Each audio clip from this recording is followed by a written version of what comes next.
Yeah, yeah. I don't mine's remember okay. which... Mine's okay, but I haven't sung in so long that I don't really, I'd be uncomfortable. Yeah. So. I'm trying to remember which tall tale that we finished last time. I want to say the legendary storyteller, but I'm not 100% sure. I'm going to have you come to the quest table and find the one that would be next for you. On my way. By the way, I went ahead and pulled my music. We are now live. So, welcome anybody who's joining us here. We are doing our Sea of Thieves day with Talion Death from Talion Death Gaming over on YouTube, which if you're watching this on YouTube, you can find the... What the hell? Oh, there's the ship. The table on the ship, right? Yeah. Okay. And you can find his link in the description, of course, if you look at the description of the... What the hell did I just go? I fell. Ugh. For some reason, I feel clumsy. Okay. It's been a week or two. It's been a week. It's been a week, which that's no excuse, man. That's no excuse. So, Tall Tales, right? Yep. And all of them should be locked, the Shores of Gold, until you find the next one that you need to do. Okay, the Shores of Gold is the first one on the list, and I have a button saying Start Tall Tale. That's for the Shroud Breaker. Yeah, no. No? Check out, go down the list and find... Do any of them have like a chain, like saying that they're locked? A chain saying that they're locked. Yeah, in that column along the left-hand side, it should say the Shroud Breaker. Gotcha. Yeah. Let's see, Stars of a Thief, Wild Rose, Art of the Trickster. I'm not seeing a little chain thing anywhere. Okay. Revenge of the... Let's see, I got an idea. Sure. This is easier. Go into your pirate log and go into Tall Tales. Sure. And you should find one that has not been started. There should be no things in there stating that you've done achievements in there yet. I think we're on Stars of a Thief. Tall Tales in the pirate log. Pirate log, and in, let's see, season 15, what, Trials, Events? Nope. Pirate logs. You went to Reputation. No, Reputation, sorry. No, I went into the little thing that says Season 15 in Pirate Log. Yeah, and then the we next don't want one's that Reputation. One. We want Reputation. Yep. Okay, Reputation. Got it. So in there, we're going into... Oh, Tall Tale's very first one. How about that? Yep. So Maiden Voyage... And it should be on the second page. Second page. Got it. Yep. Second page. See, Shroud Breaker is partially filled. Cursed Rogue is partially filled. Legend of the Storyteller is partially filled. And Stars of a Thief is not filled at all. So that would be the next one, we want to pick. Yep. Got it. Stars of a Thief. So then I go to the mission and find it and pick it, right? Yep. Okay. I will... What the hell? Okay, there we go. Tall Tales... Let's see. Stars of a Thief. And away we go. Any treasure on board your ship? Yep. Dive to location, right? Yeah, we'll dive. It'll get us there a little bit quicker. For sure. Oh, make sure that we're...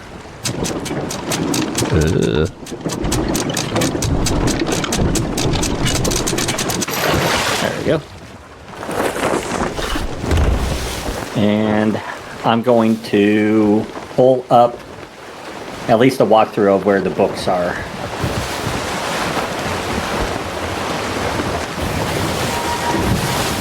Let's see.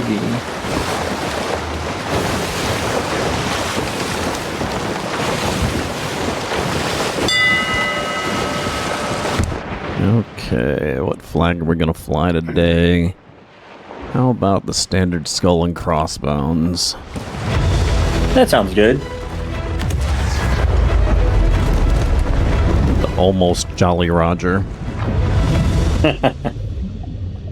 Is this one? I can't remember if this one's an actual... Oh, I fell. I was at the very top of the stairs when we submerged, and it just tossed me off. Nice. Yeah, I've actually tried to where I would partially put up my sails so I wouldn't just run straight into an island, and Sure. it actually lowers them all the way back down. Oh, weird. So Yeah. it's like it's almost like it's a perfectly scripted sequence then, huh? Yeah. Other than the fact that you can roam around on the deck, which is really weird. Yeah. And then we're locked in place until we get above water.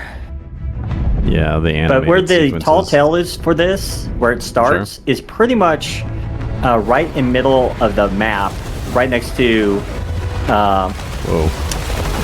North Star Seaport. You're basically right next to Sea Dogs and Reaper's hideout. Oh, I take that back. I think the flag is actually a Jolly Roger. It's a very specific flag. It's not like, because we think of it as the flag that all the pirates flew, but in truth, it's just a signal flag. It's a flag that pretty much all navies used, and it just meant no quarters. It meant that nobody was going to survive. That we are sinking your ship. So, well, let me take a look. Where is it? What's all this? Yes, the skull with the crossbone. The crossbones underneath. Yeah, it's skull and crossbones. A lot of times it's stylized as something else, and when it's stylized as something else, it doesn't mean the same thing. Like I said, a very specific flag. Yeah, I fell off. Me too. I am ashamed. And of course, now I can't reach the ladder. I feel like I'm drunk. Hi, Suds.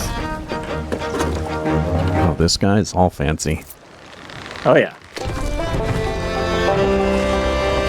Obliquity of the ecliptic, 23 degrees. Nice accent. You had a run with the captain, eh? I know all about it. The stars whisper to old Suds, they do. They're his best friends and they keep their secrets. Make no mistake, Captain Briggsy was the smartest pirate on the seas, and Suds was the only one she trusted to read the stars. The only one to have a spyglass as special as hers. And a great warrior should be in a pulse with the serpent soon, I see. Okay, I love his little stars and moons. Oh, now you're I gotta have those. seeking the stones, trying to part the fog and following the captain's footsteps. Take these paper Suds made. Better find that special spyglass too, eh? The captain hid it when she left Suds behind, and now it can't see the stars. Use it to take a peek at Suds's friends. If you're worthy of the captain's treasure, they'll show you where to sail. Be sure to bring them papers back to me, though. They're not for keepsies. My dear queen, all that chromospheric volatility. So unbecoming. Are you still here? No correlation with Laniakea. You think since he's used to dealing with pirates, he would understand that loaning is just a polite way of stealing. Yeah, you would think. Yeah. All right, let's see what's in the book. Yeet. Oh, wrong button. Book quests. Oh, this is fancy. My back to the North Star. Saw the island where we parted not far from here. One small island made of two. Left it there in case my captain. So we need to go to it. So we need to find the North Star in the daytime. Yeah. I think it's actually Rum Runners where we need to go. Yeah. But yeah, the North Star should be pretty much like right in front of us, like right above us. Gotcha.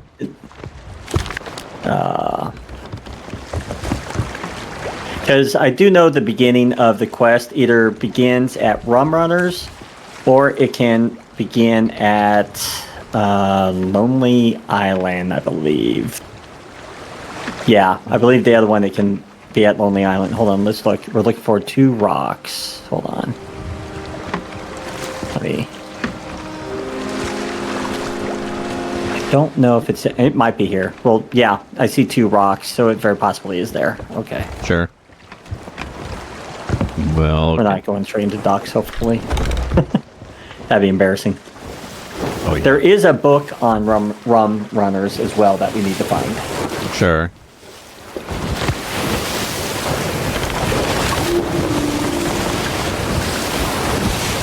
Other way. Oh, god damn it. It's hard to tell which direction these things are blowing in. Yeah, that's why I like the flags, because sometimes it won't even show you the pathway of the winds. Well, yeah, but the stupid like- thing is I'm sitting here staring at the flag and it's still not clicking. So it's obviously something wrong with my brain. Ah. Well, as long as you have that figured out, we're doing well. Sure, sure. So this All was right, it already? Yeah, this is Rum Runner. Let's see. We are looking for a book. Love me some good rum.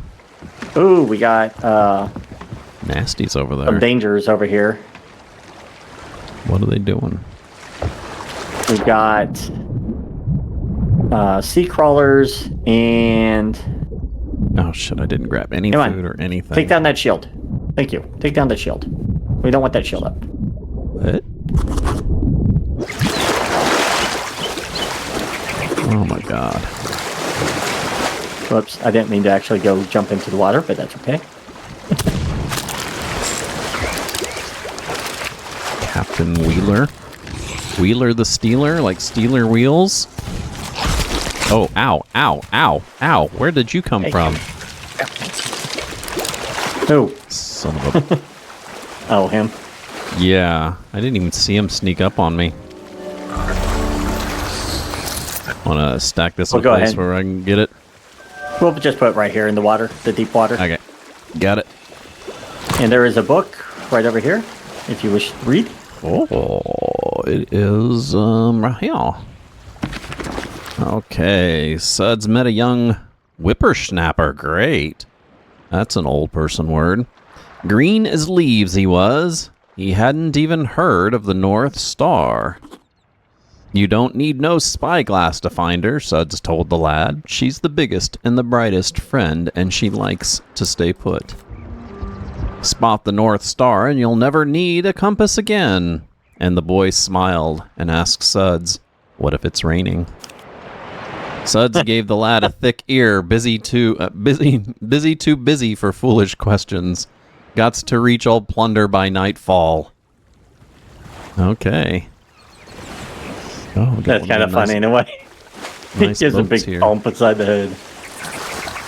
Ooh, found me another treasure here. I think it should be around here, I believe. Hold on. Is this is the one with...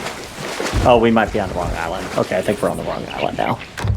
Because this, if I remember right, it would be typically underneath this lantern here. So I do think we need to go to the Lonely Island, Okay. I believe.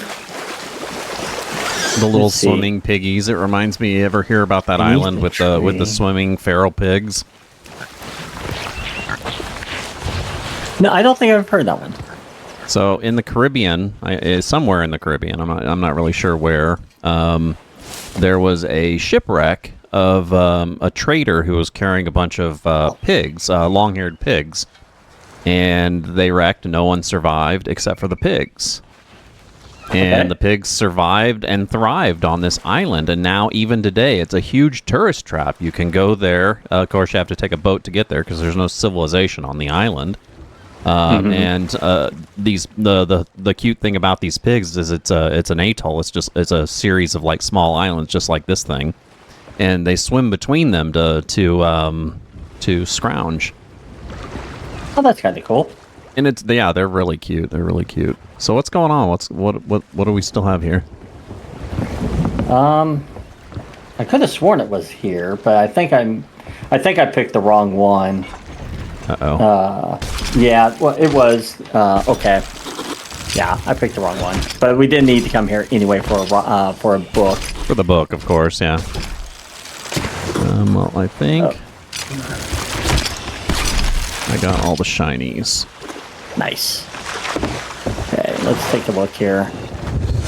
An island that make two places make up an island. Hold on.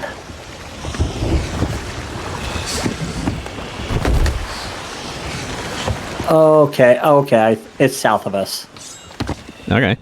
That was my bad. No worries. I think it's at Twin Groves because it said 2 islands or 2. What did it say? 2 largest rocks. 1 small island made of 2. Yeah, that would make sense. Yeah, we still got some fun stuff here.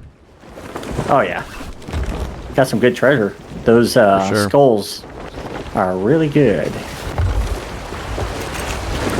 Let me see if I can figure out where we have to go. Did it say where to go for the next book, by chance? It did. I didn't read it. Give me a sec. If I can remember which, what the hell am I doing? Okay. Book. Well, I meant the journal that you read. Oh, the journal. No, it didn't say which next island. Okay. We'll take a look here once we get to this next one. I'll look it up here in a sec. I just want to get us to the island. Okay.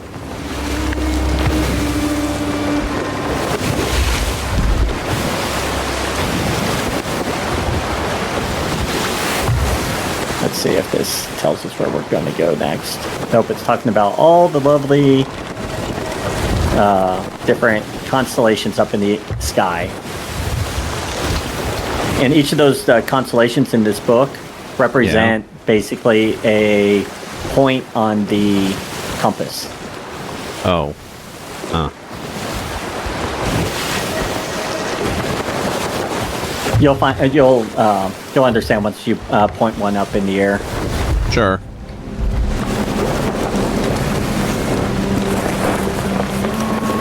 Yeah, that's where we need to go. Okay, I see the big rocks. There's somebody over there. Yep, we got more of these crawlers. He doesn't look nice.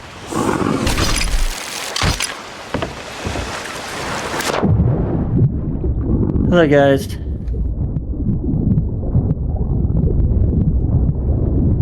Oh, what is he shooting?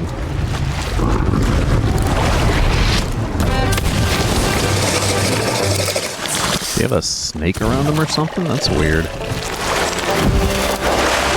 Yeah. There we go. Okay, that wasn't too bad. He was dead. Did you get the other guy? Yeah, he's Okay. dead. He's dead. So here's the tree. So I'm thinking it might be around here. It said between 2 large rocks underneath the tree. 2 rocks beneath the tree. Yeah. I wonder, hold on, is this rock like a lineup of a rock? Let's see, 3. Is it the map that you're looking at that we got? Yeah. I know it's underneath the tree. It says underneath what? Beneath the tree, between the 2 largest rocks. That's definitely one of the biggest rocks. I would assume it would be in here, but it says under. Found it. Got it.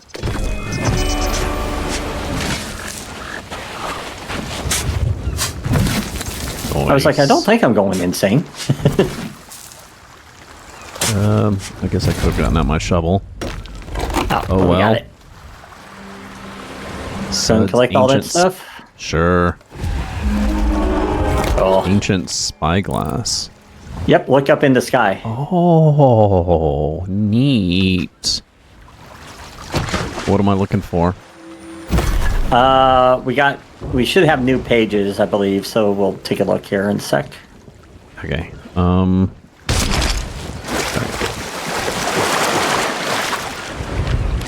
Let's see. Does this There should thing be, I think. sit in the quest area? So I can Yeah, get back Sea out? Queen's Promise. This looks like Castaway Isle. Just beyond the point the prize fell. Okay, so Castaway Island, where are we at?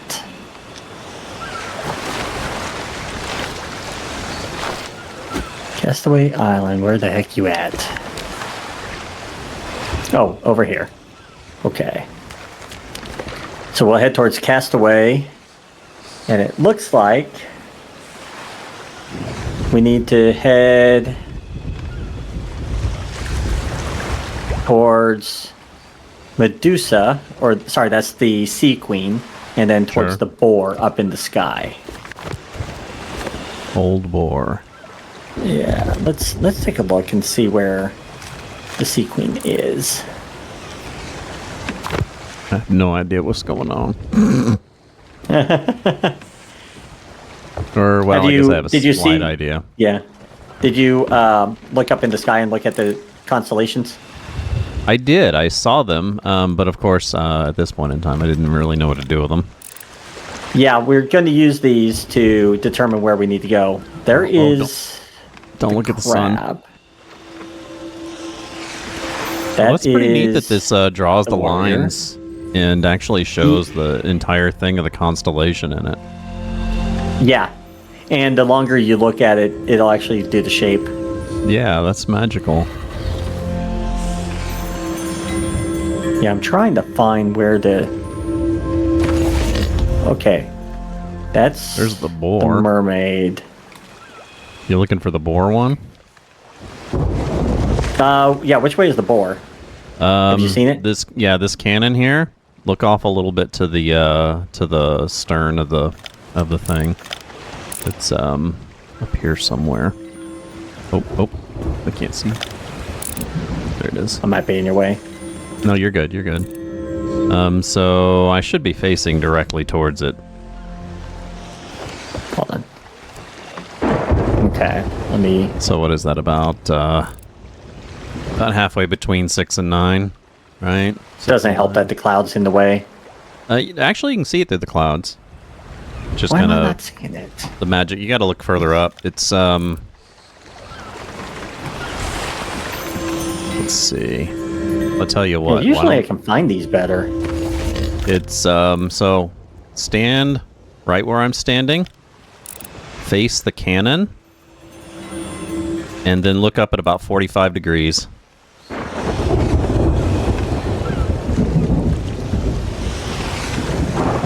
Yeah, it's just not wanting to appear for me. What? Yeah, it's not wanting to appear for me for some reason. Like none of them want to appear on me. What the hell, dude?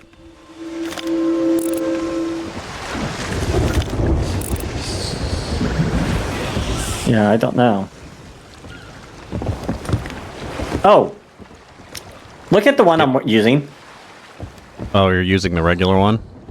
Yeah. Oh man, oh man. Have you been drinking? Just water. I've been fasting I fasted over the weekend, so maybe that's part of it. Oh yeah. Brain needs carbs, dude. Yeah. Maybe that's the excuse I'm gonna use. You might as well. I mean, it works. It Okay. works. I know I Okay, kind of get that way so- when I get lightheaded from not eating. So is that where it needs to go? Maybe to Tell you what, I'll turn us. where to is face the it. Sea Queen? I see the boar. You see the boar. But I need to find the Sea Queen first. Where are you? The Sea Queen. Okay. Because there's the mermaid, I believe. Hold on. I got us facing directly towards the boar, so. Okay, give me a sec here. Let me see if we can find the Sea Queen again. And it helps if I'm using the right one. Okay, so That would actually be a really fun part of the game is like if they gave you like full like realistic navigation tools for this era, like if you had to pull out a sextant, you know, had to level it with the horizon, all the little crap that you had to do. That would be fun, dude. But I'm just a nerd. That would take all the fun, right? Okay, so that is the Sea Queen, which is facing north. So we need to go from Castaway Island north.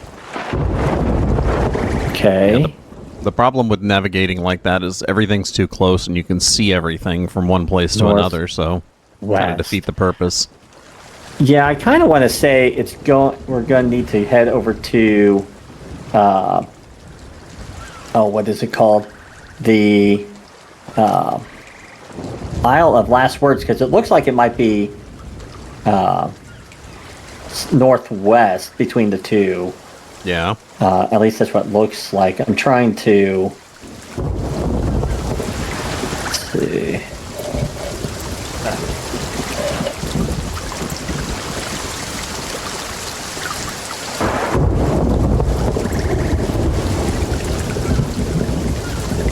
Yeah, let's see. So, yeah, northeast.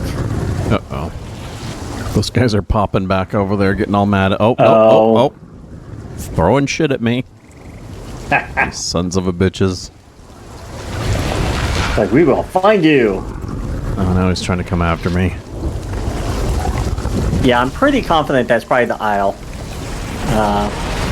Oh, do we have a storm on us now? Whoops. Nope, I did not want to put down the anchor. Oops. Yeah, let's go ahead and head towards northeast. I think that's where we need to go. Okay. I feel pretty confident. Well, we were pretty much facing that way, I think. Yeah, I'm trying to get us away from the storm. Yes. Yep, we're heading a little bit too far to the east, but this will work. And I really hope that's not where I think that tornado is. What's a ghost fleet? Yeah. I don't think it will, though. I think it's further up north, so I think we might be okay. I think. Let's see. There's that. Yeah, I think it's further north, so I think we ought to be fine.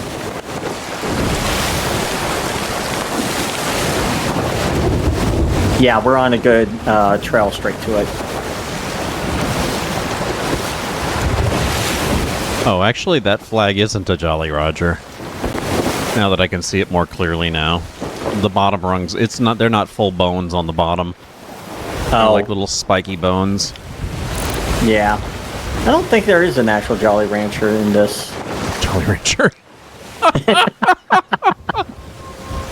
I always like the cinnamon ones myself and the sour apples. Oh yeah, the cinnamon is a must. Dude, when I was a kid, when I was like 17, they came out with those cinnamon ones that were square, and you could buy them in like lifesaver packs. Yeah. And for the period of about 2 years, I had those in my front pocket the entire time, and one in my mouth the entire time.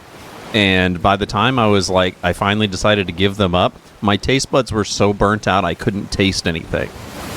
Oh. Like I That's completely ruined my taste buds on those stupid cinnamon Jolly Ranchers. Oh, I loved those things. Were the jam. They were awesome. Yeah, I love me some good cinnamon. Oh yeah. I think I understand that people aren't into cinnamon. Like some people are just like, nah. Sure. I'm like, you're crazy. You're Dude, crazy. It's amazing. One of my favorite places in Austin was this place called what the hell was the name of it? There was a pub in Austin, or like a burger bar, and they had these chocolate cinnamon milkshakes that were the first time you ever tried one, you were like, who the hell was so stupid that they hadn't thought to combine cinnamon and chocolate until now? Because it was so spectacular. I don't know if I would do chocolate and cinnamon. I don't know, but I've never had it together, so I can't really say yes or no. Yeah, it was probably one of the best milkshakes I think I'd ever had. And this was a milkshake. Yeah, it was a milkshake, like a freshly made. Dump the ice cream, dump the ingredients into a blender, and blend it up right up in front of you. Wow. Yeah, no soft serve, none of that fast food-esque stuff. It was all fresh, so awesome. And since it was like a dive burger bar, it was so cheap.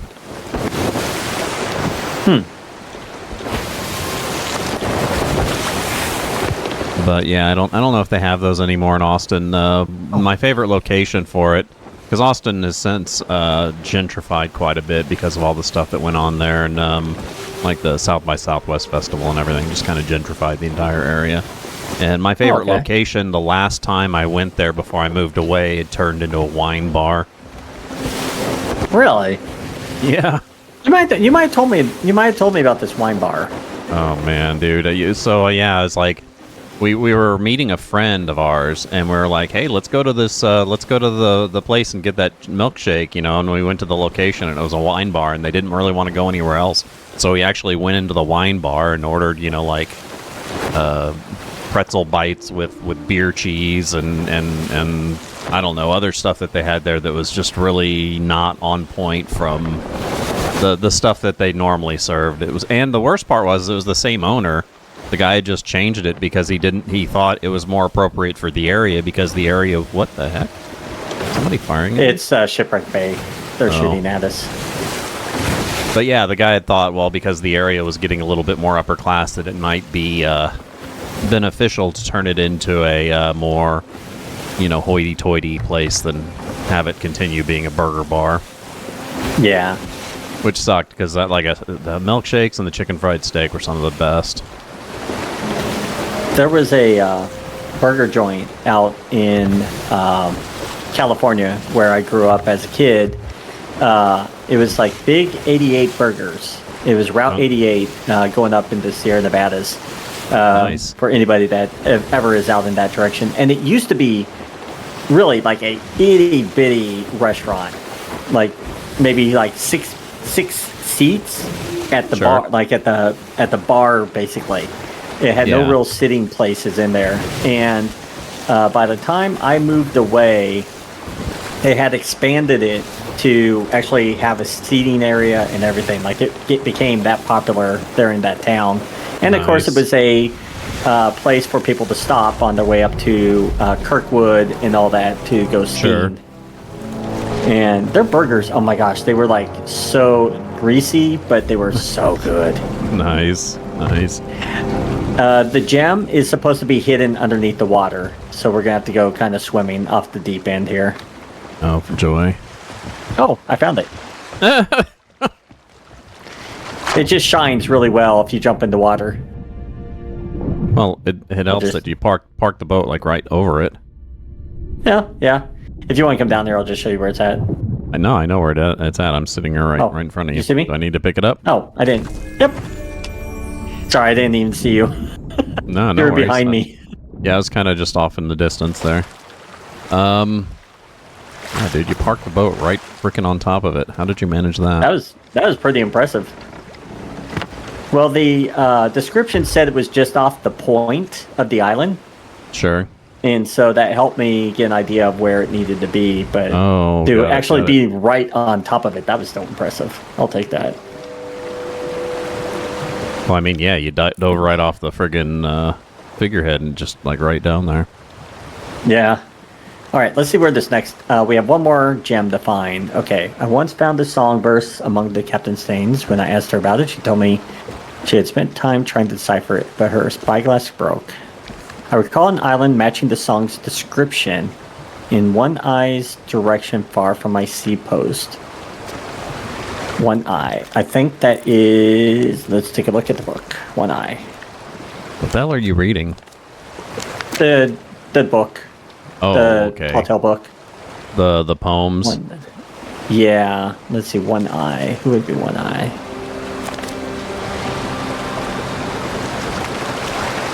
In One Eye's direction. Shark-tipped tooth. Is it talking about a constellation? Possibly. That's what I'm looking up real quick. See if I find one that might have something with one eye. Yeah, the one-eyed shark. Ah. Okay.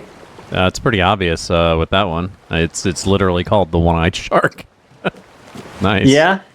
You're right. So now we just got to find that bugger, right? That's why I'm looking real quick because I have a feeling it says the island matches the name, so it could be a island that actually matches the actual island. That's always possible. It would be... Wait. Yeah, where is the shark? Give me a second. I'm going to have to look at it in the book again because I forgot what it looked like. Okay, so triangle with some weird shit spouting out of it. Okay, I'm looking at through it. Yeah. there we go. That's the boar. That's the flame. That's some sort of octopusy. That's a rock. There. That's the leaf. That's not it. I don't know what the hell that is. The shark. I found it. Find it?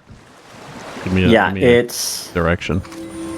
south. So it would be south of where we started. And it said to go furthest south, if I'm correctly. Right? Whoops. Oh, I found the box. Whatever the hell that is. Oh, there you go. No, is that it? Oh, yeah, it's like almost right in front of us. Yeah, I think it'll be Shark Bait Cove because it's Sure. straight south and it's the furthest away and it matches the name of the one-eyed shark. So that would make sense. His eye fell to the rings of island. Yeah, his eye fell to the rings of land and water, and that makes sense because they are rings with water in as you get closer in the middle. I'll hide it here in the depths below. I'll keep my back to the revival in the sky. Keep my back to the revival sky. Wonder if there's something in the book that talks about revival To the southwest or a there. constellation. But South if by you want to head us, southwest. yeah, if you want to head us towards Shark Bait Cove, if you got need it. the map. Yeah, it's southwest. Southwest, yeah. Got it. Sounds great.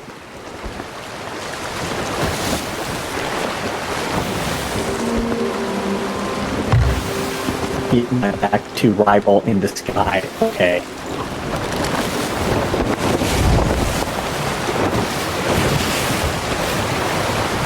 Bites the Yeah. scarab. Okay. So the scarab we'll have to keep to our back. Okay. When we go look for it. Okay.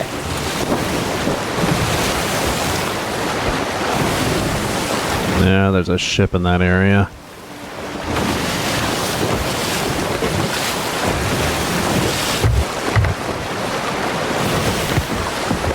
You said there's a ship? Yeah, heading right for it. It's like right in the direction of that stupid island too. Oh. We'll be fine as long as we don't shoot a cannon at it. Who would do something stupid like that? Oh, I don't know. That's never happened. Dude, me being all proud that I'd hit it. That was a good shot, even though it was like, oh, great. I can be like, yeah, that was a good shot. What's that It blue kind of glow? complicated things. Yeah, it did.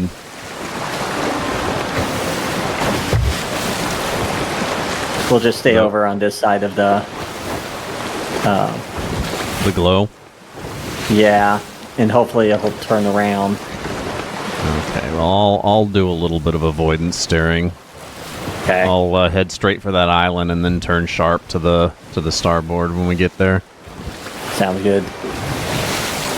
I'm trying to find the scarab.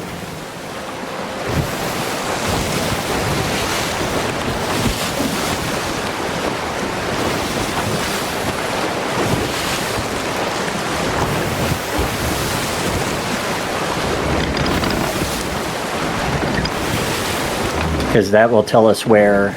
Yeah, we're fine now. Good. Yeah. Oh yeah, we got past them easy. Easy peasy. They were like, dirt, nobody's firing at us, so.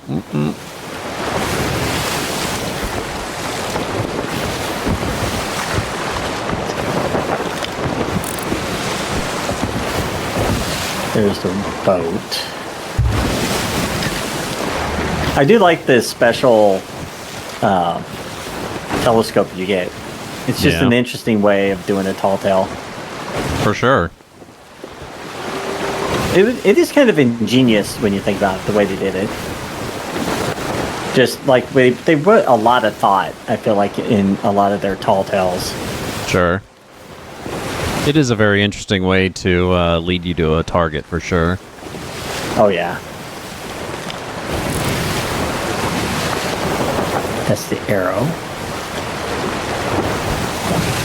But then again, not really diminishing credit for them, but if I was doing stuff like that, I'd be doing my damnedest to find gimmicky ways to lead them places.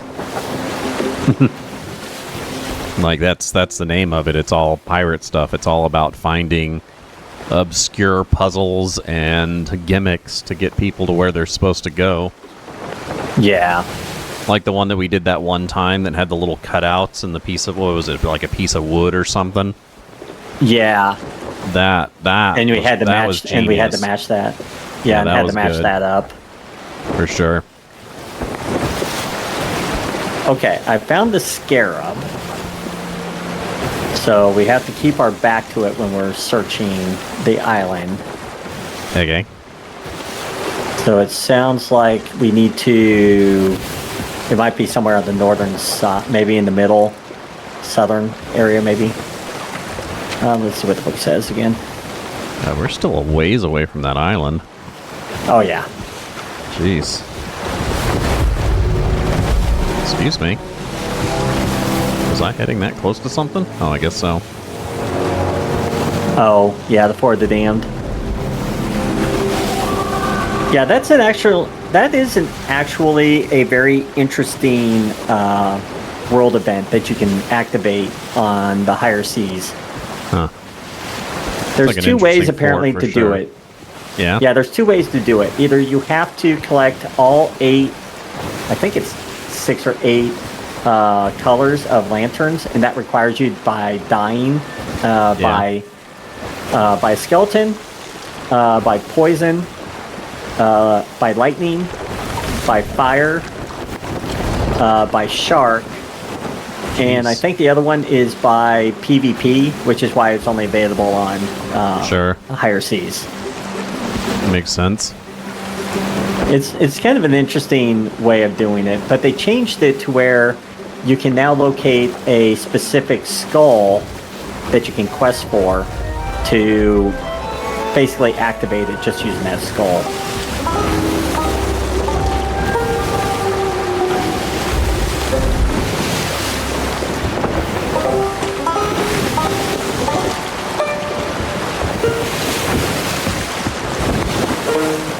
Okay, looks like we need to head a little bit more northerly. Which sucks, because there's an island there. Guess I'll bend around it when we get past it. Oh, yeah, it's like just off to the starboard. It's right in the direction that we need to go to, so we'll have to go around it. The storm? No, just the island. The island that's at about, what is that, 1 o'clock? Yeah. Yeah. 1 o'clock is where we should be heading, but... We could actually head that way right now. I think we ought to be fine. Because it's behind that big pillar. It's basically just south of that big pillar off about 1 o'clock.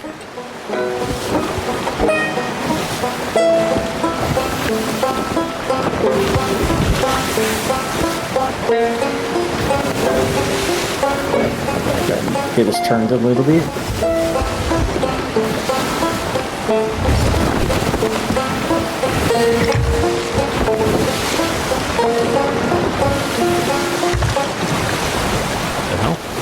Oh, okay, there we are. Yeah, that... Oh, yeah, that'd do it. That'd do it. You're right. What is that, Plunder Outpost?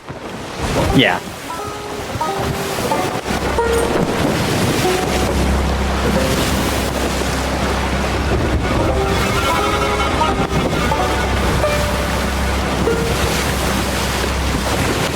This is by far my favorite song in this whole list of shanties. It's just so brooding. Yeah, especially when you add this little instrument. Oh yeah, the chorus definitely helps for sure. I need to turn this more. We're going to run into the sandbar. Yep. I'm going to do something real quick. I'm going to go turn this in. Oh sure. It's worth like 5,000 gold. So I'm like, let's just turn that in. We're right here. You just gonna like yeah, don't worry. Like teleport back or something? Yep. How does that work? I'll take a mermaid. Oh, is that what it is? Got it. Yep.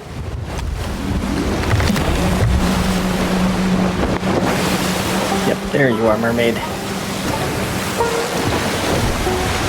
Okay, how close are we? Oh, we're heading right for it now. And I'm back. Nice! Yeah. That's kind of cool how you can do that. Yeah. Simplifies things a lot.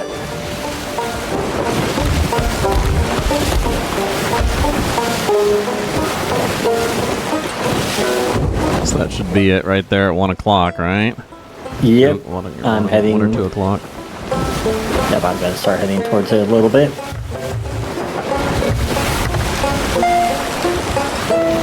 We want to look for to the rings of land and water, landed with one eye's daughter. I'll hide it here in depths below. Keep my back to the rival in the sky. Okay.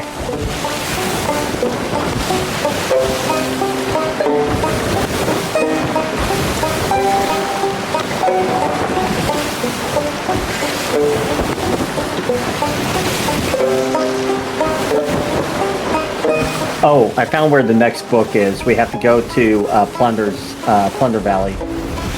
Plunder Valley. Yeah. Sounds exciting. What the hell is that? Yeah. At least we'll be right by it. Oh, never mind. Saw something glowing red over there, and it's just a plant. No.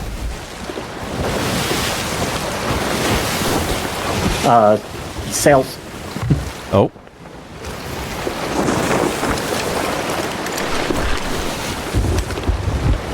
It doesn't take long when you have two people pulling up sails. Yeah, I know,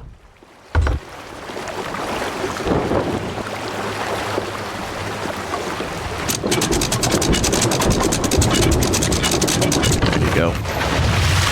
Cool.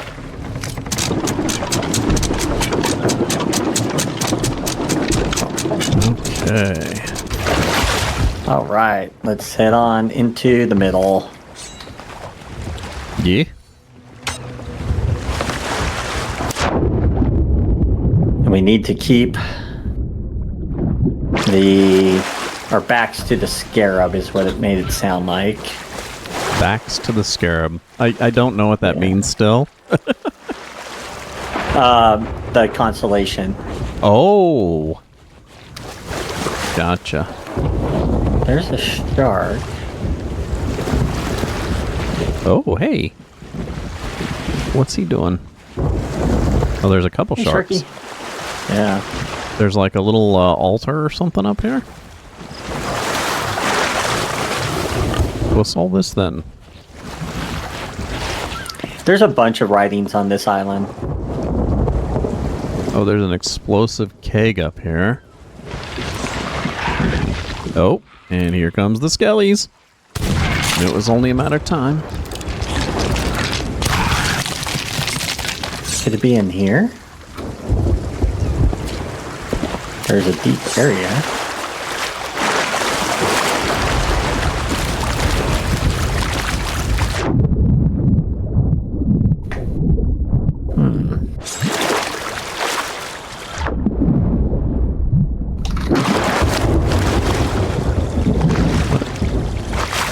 Storms are getting nasty. Yeah. So, what are we supposed to be looking for? I'm going to guess it's in the water somewhere in the middle of the island. Oh yeah, like in this, like where this big rock thing Like is? maybe there's a cave or something. I found a book. Oh, well, that might be one of Merrick's the books. journal. Is it? Let's see. That might be, well, I don't know if that's one of the books that we need or not. Merrick has left behind a journal. Well, knock me down with a chicken feather. And yes, it does say with a chicken feather. If the pirates of the Sea of Thieves didn't rally around this old drunk when I needed them most. I had so many people listening to me tale, going out to battle the hunger and won. In fact, really, quite a lot of pirates said that they killed the beast. In thousands of different conflicting ways, strange times we live in. I made enough figureheads and drums to fill the ocean, I reckon. I appreciate the support, but I need to go away for a while and rest me whittlin' hand. Besides, I had a bath, and I don't think the skellies will leave me alone much longer. Safe voyages, fellow pirates. That was it. Huh.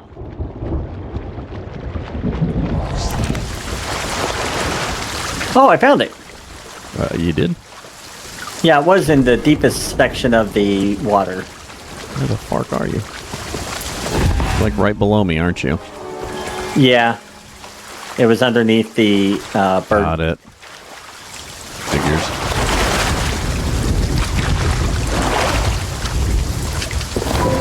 Nice. Sweet.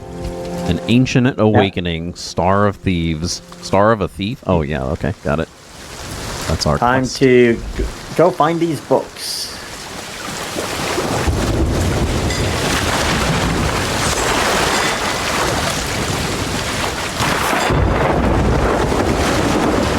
Damn, why isn't the storm following us? It just likes us. Must be. We have a magnetizing attitude or something, I don't know. Where the hell is it? Oh, come on, get up this. Okay, there we go. And we're going to go straight through the storm. Got it. So hopefully we won't have... Let me double check down here. Old salts. Okay. Hopefully we won't take too much damage going through this.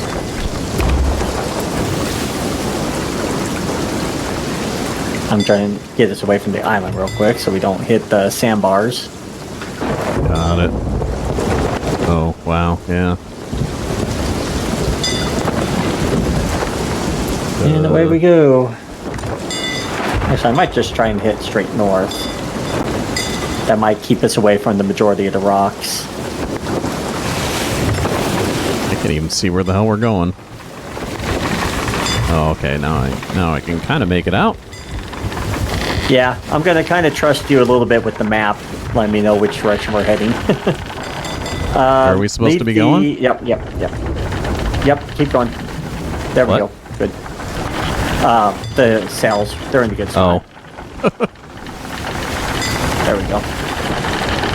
See if we can get through these storms a little bit. But if you look at the map on the table, you'll give me an idea towards Plundered Valley or if we're going towards something Plundered else. Valley? So, yeah, you're going to head about... you're going to head due north, except give it about 11 o'clock or 10:30. Okay, I Towards see north, the... so I see the fort. northwest. So. Yep, I see the fort.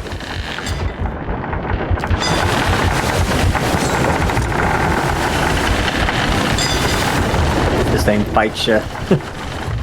Oh, I bet. I'm actually going to the fort to give us a reprieve, and we have a hole. Uh-oh. And that was exactly why I was going towards the island, because it's a little bit smoother for a little Gotcha. bit. All right, now I'm going to head... There it is. Might be on the second. Got it. Oh, No, you I found got it? it. I got it. Cool. Or I got one of them anyway. Doesn't mean I got all of them, but I got one of them. I only heard one hole, so I Yeah. think we should be fine. I'm only hearing one too, so... See, and we made it pretty much through the storm. Nice! It's weird that the storm causes holes. It's mostly just the rocky water. I mean, a storm's not really going to necessarily cause holes in your hull, but it will cause other types of issues with your sailing. Yeah. The only thing that's actually going to cause physical damage to your boat is, ramming it into something, or... I mean, there might be a small possibility that you might hit a wave large enough at the wrong angle that it might crack something. But the chances of that happening are slim to none. Yeah, Especially I think if you're it's an just their experienced way. pirate, Yeah, I think it was just their way of trying to deal with, like, your sails aren't going to be destroyed, so, they have to come up with something. That's another thing that you couldn't do in a storm is you couldn't run full sails in a storm and just rip them right off. Oh no. Yeah, if you want to have your ship still in one piece. That was another good use for those triangular sails. The triangular sails worked better in storms. I'm assuming they were just more forgiving. Yeah, well, I mean, yeah, exactly. They were more, I guess you could say, aerodynamic when it came to winds that were blowing in weird directions. Yeah. While the squares were pretty much made for just catching massive amounts of wind, and when you do that and the winds are at high speed, it just kind of pulls it and your mast clean off your ship. Huh. Oh. All right, we have to go all the way to the top. Uh-oh.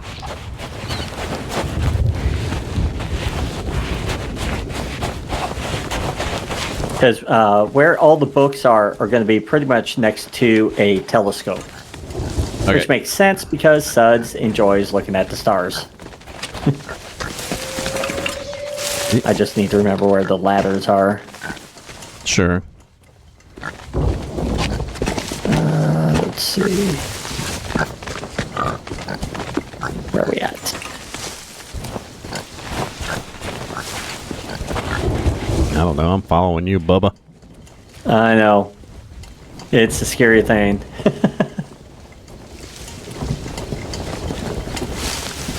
I think it's... Okay, I think we're close to where I want to be. Whoop, I'm stuck. I was about to say, I don't think you're going up that way. Yeah, it's around here. And then up. Where are you? There we are. Okay. No, the... Whoops. I fell. I was about to say, me, I'm still piddly farting around behind you. What is all this? This does not look like a way up, dude.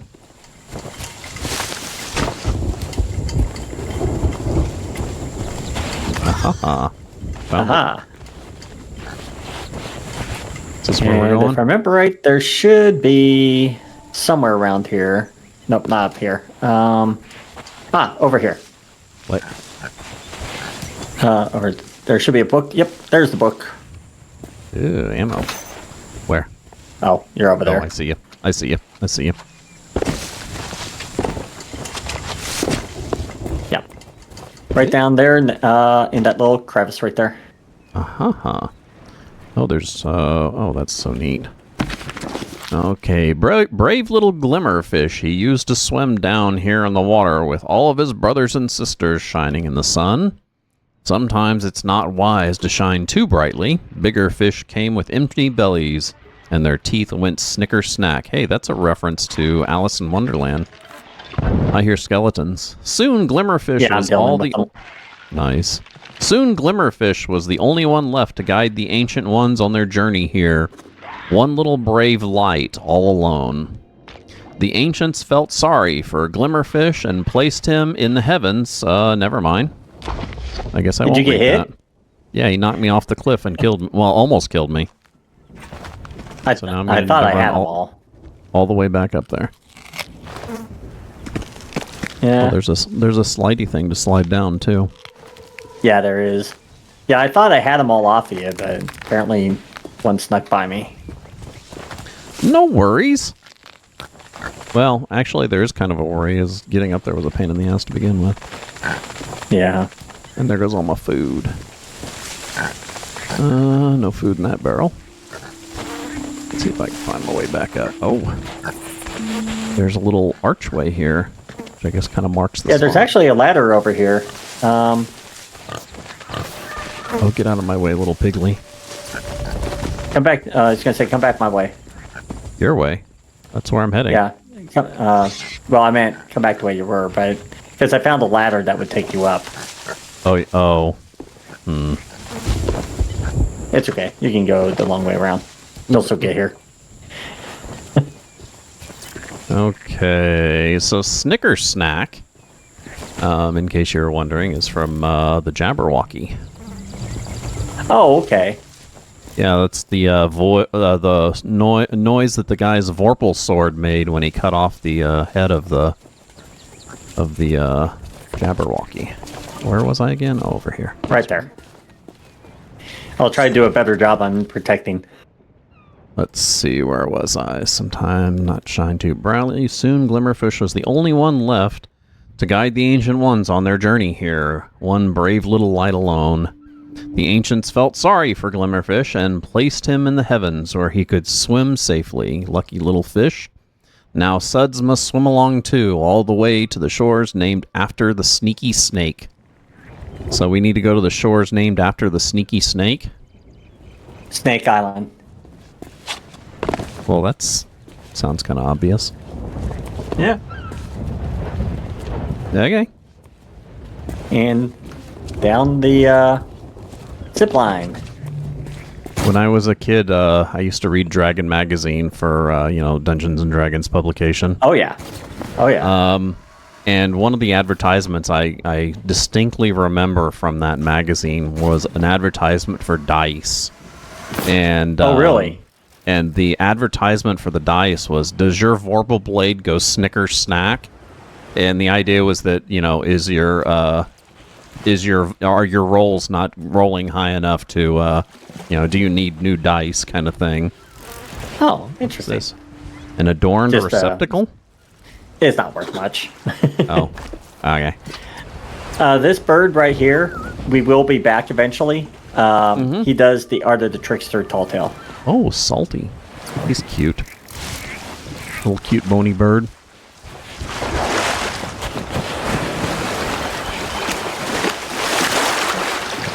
What the heck?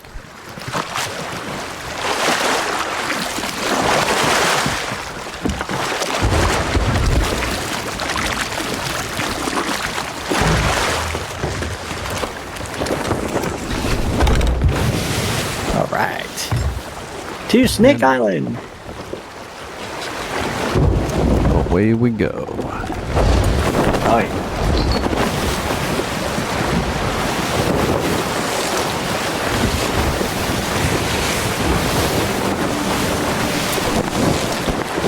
Where is Snake Island in comparison to us? I want to say... I will look. I want to say almost like an east. Chicken. Oh, it's directly east. Yeah. Like directly to our east right now, you should see Chicken Island, the one that looks like the drumstick.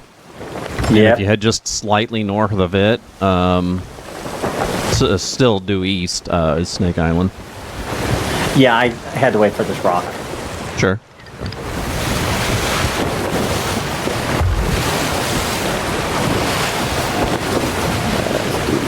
Yep.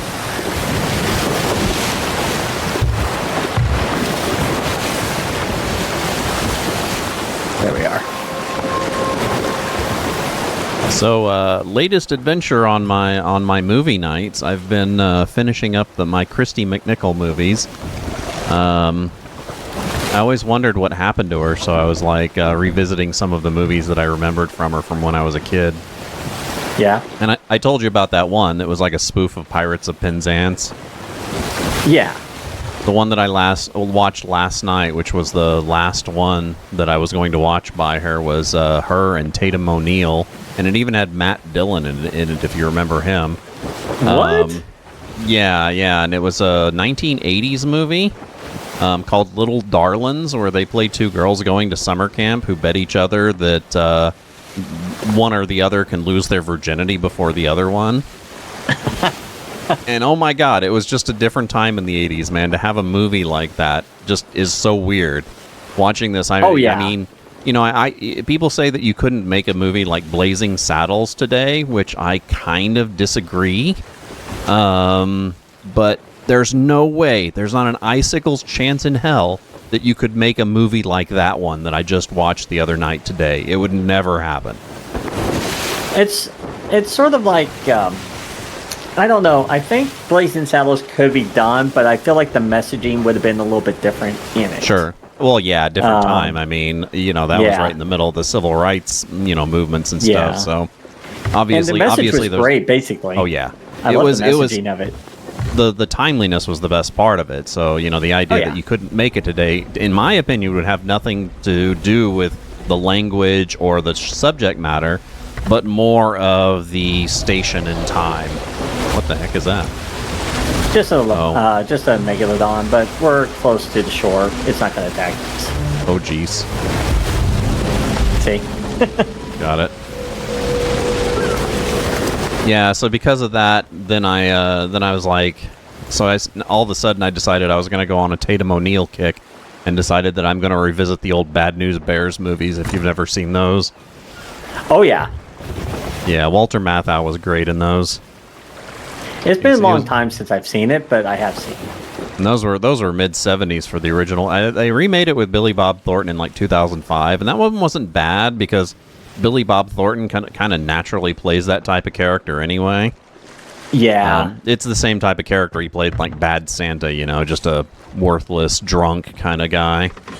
Yeah, because wasn't that the main coach issue Yeah, Walter Matthau, pretty much, because Walter Matthau got that role because he played the original, cigar and beer guy from The Odd Couple, because The Odd Couple was originally Walter Matthau and, what's the guy, Jack Lemmon, before they made it into a TV show.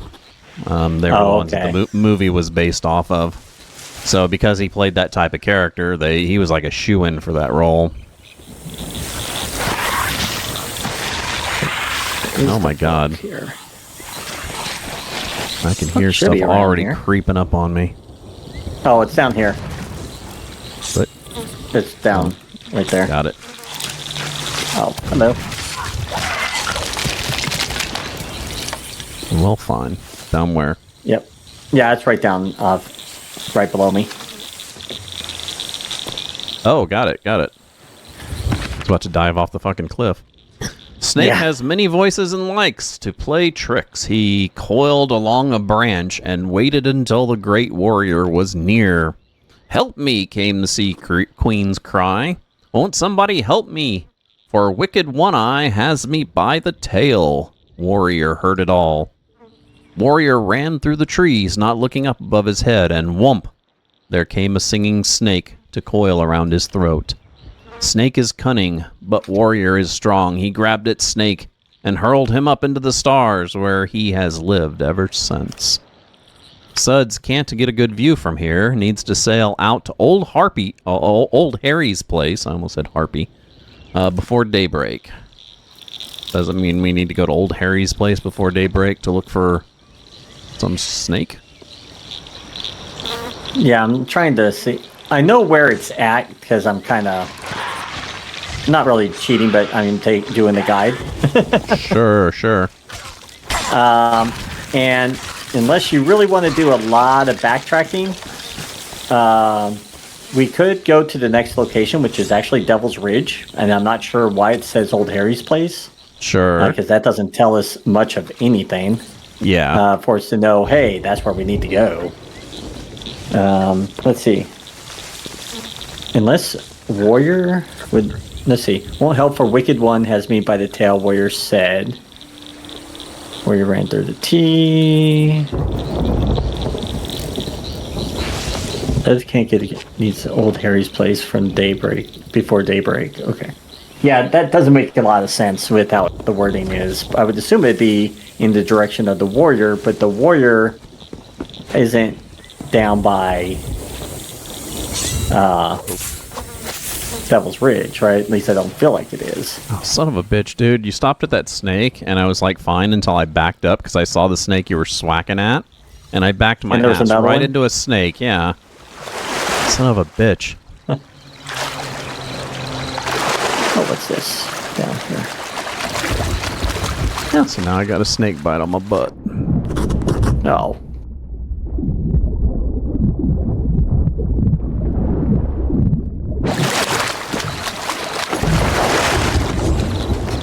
So yeah, we can either head towards Crescent Isle, which is technically still a ways, because if we go to Devil's Ridge, we have to go backtrack all the way back to Crescent Isle. Sure. We're going, no matter what, we're going to have to kind of backtrack. Well, I mean, we're just shuffling back and forth all around this place anyway, right? Pretty much. Let's just go to Devil's Ridge. Let's just follow the path, which is straight and then south, east. Because we're going to have to backtrack either way. just where the books are. Sure. Okay. They really like making you go from one end to the other of this place. Well, I guess that's the looking point. for the books. Kind of like a tour of the islands. Yeah. Makes sense.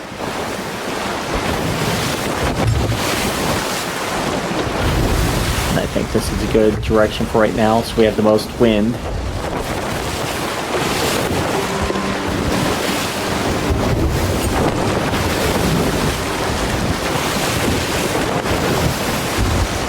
Yeah, I forgot that they made 3 of those Bad News Bears movies. I barely remember the first one. And I remember watching the first one about 10 years ago again. Yeah. So I'm excited to watch those. Those are going to be fun.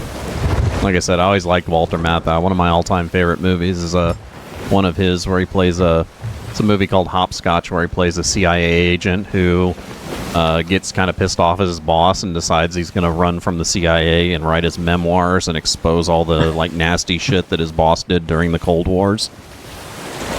Nice.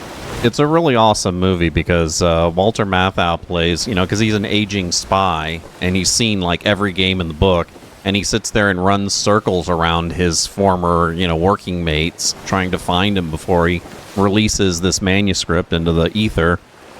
And just basically plays them for fools the entire time. And the best part is the guy who plays his boss is Ned Beatty. You hiding that stupid chest. I remember watching an interview for Ned Beatty when he was playing that role, and he said that it was really hard for him because he's Mormon, and he cusses his ass off in that role. Because he plays a hot-headed, CIA head. Yeah. He's basically pissed off at everything Walter Matthau's doing, but it's so great, dude. Like, there's this one scene where, to go to hide out, he rents Ned Beatty's summer house in the Carolinas and hides out in his summer house. Oh, jeez. And then while he's there, he writes another chapter to his memoirs, and then notifies the FBI and the CIA that he's there while he's fleeing, sets a bunch of fireworks off in it so they shoot up Ned Beatty's house. It's a great movie if you ever get the chance. Has Glenda Jackson in it too. I love Glenda Jackson. I can't think of who the actor is. Let me look it up real quick, because you talking about that kind of reminded me of this. What is this? He played in Airplane, and he was. Let me find his name here. Like Leslie Nielsen, Robert Stack. No, Robert Stack. Robert Stack. Yeah. And he plays that Captain Kramer. Sure. And. Apparently, he was struggling with how to portray the character. Yeah. And so the writers, or whatever, pointed him towards a comedian that was basically doing impersonations of Robert Stack. And was like, that's how we need you to be. So he was basically using that interpretation of how this guy was basically interpreting him to play the character. Oh, yeah. Yeah, that was probably the best thing about that movie. Was the genius portrayal of both Robert Stack's character and Leslie Nielsen's character, because up until that time, those guys were both deadpan actors. They had not done comedy, and the fact that they did the comedy as dry as their deadpan stuff before that pretty much made the movie. Oh yeah, Leslie Nielsen pretty much was like, he was like at that age, he was like, I want to do something fun and comedy, and because he did dramas, he did sci-fi action type movies, and he was like, I want to do something different.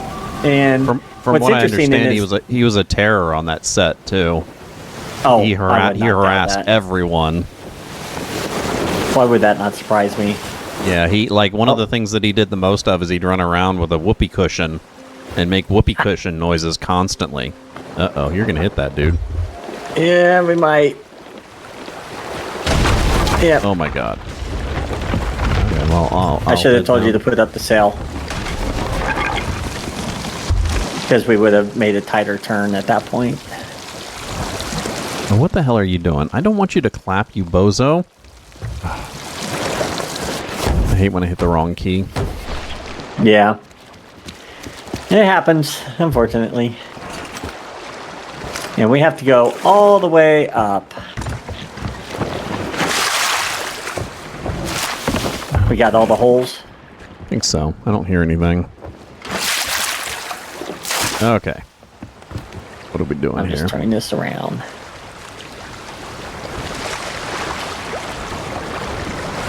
Yeah, the airplane movie was it was great. To me, it was just like a continuation because I had been a fan of the guys who produced that or directed that movie.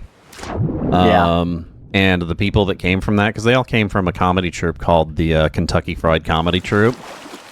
Okay. It's where yeah. It's where the guy Kentucky for, Fried Movie was their first movie they made. Actually, they'd made a few before that too. Or what? No, Kentucky Fried Movie was the first because it was Amazon Woman on the Moon, which was the next one, and then they made Airplane. And oh yeah, dude. Yeah, I watched a documentary about it, and it was really interesting because they talked about how they were glad they did the Kentucky Fried Movie because it gave them an insight of what to do and what not to do. Yeah. And Kentucky Fried Movie was basically just a continuation of their regular kind of skit comedy style anyway. Yeah. And let's see. Over here. Oh, hi, Skelly. No. And I'm unloading your cannon. You cannot have the cannonballs. Oh, jeez. Okay, I think we still need to go up. Yeah, I see it. If you look up there, you can see the telescope. What up That's here? where we need to go. So we have to climb this rock. Where you at? Up at the top of this Did you get up there already? Oh, no. Wrong Do you see rock, where I'm I at? guess. Oh, I see. Oh, got it. Got it. Yeah, you'll climb on this rock up here. I'm on a different rock. Okay.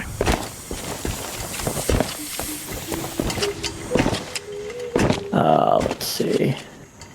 No, Rock, you maybe rock. not that rock. Maybe not that rock. You just rock. Yep. This looks sketchy. Oh yeah, that is sketchy. I almost fell for my life. Oh my god. Yep. And the book should be around. There it is. Underneath the scrolls. Got it. There was once a great battle that shook the whole heavens and caused sadness to Sud's friends above. Great warrior knew that he would have to battle old Kraken, for she planned to feast on the merfolk and their kin.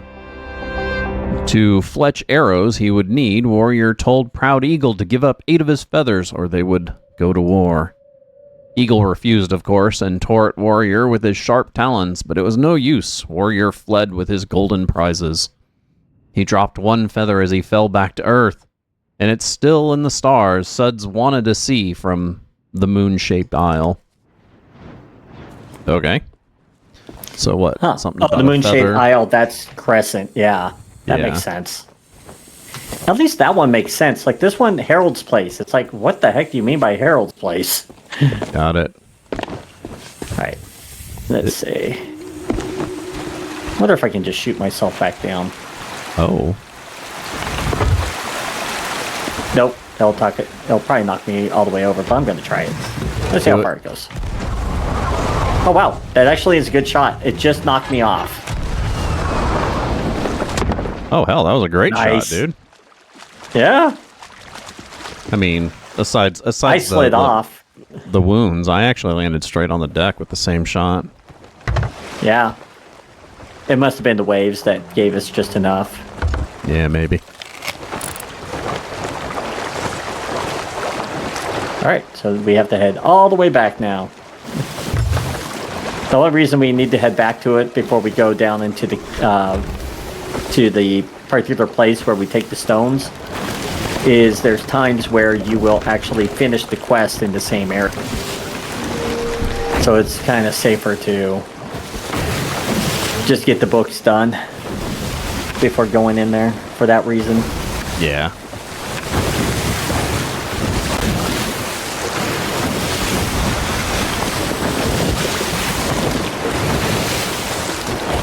Ooh-wee.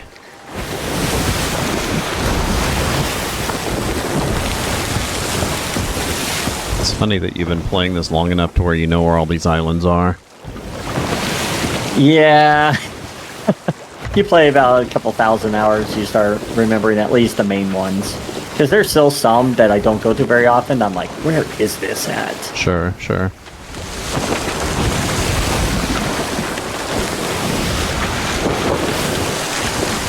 Oh wow, Crescent Isle's way over on the other side of the map, huh? Oh yeah. Yeah, the thing is, I thought about taking this to Crescent first, but I'm like, well, we'll still have to go all the way across the map either way. Sure. Yeah, they don't exactly have these, and as you said, it's to take a tour of the Sea of Thieves. Sure. And of course, we're going against the wind. Against the wind. Oh my god, no Bob Seger. That's about the only thing I know of the whole song anyway. Yeah, Bob Seger's a weird artist to me. Like, he has, like, in my opinion, probably one of the most iconic songs of the 70s, Night Moves. Yeah. I really can't think of too many songs other than, like, maybe Hotel California or, you know, whatever, that would be more iconic of that era, and it's such a wonderful song. And at one point in time, I decided that I was going to do a deep dive into his catalog, and his music is crap, dude. Like, there's only ever one good song on any one of his albums. You have to really dig his stuff to dig his stuff. And I couldn't stand it. I mean, it's unlike the Eagles, you know, where I could listen to the Eagles' entire collection from, you know, Hotel California back and enjoy just about every song on every album. Yeah. Yeah, because I really think this Against the Wind or whatever is the Night Moon or whatever you said is Night really Moves. his only main. He had 3 hit. or 4 big hits. He had Main Street. He had Against the Wind. He had, of course, Night Moves. And then what was that other one he had? Shit, I can't remember the name of it.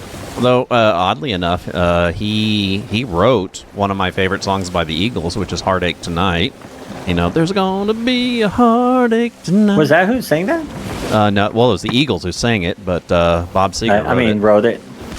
Yeah, it's pretty funny darn. that while I love the Eagles to death, some of my favorite songs of theirs are ones that they didn't even write, like Take It Easy is another good example. You know, Take It Easy was actually written by Jackson Brown.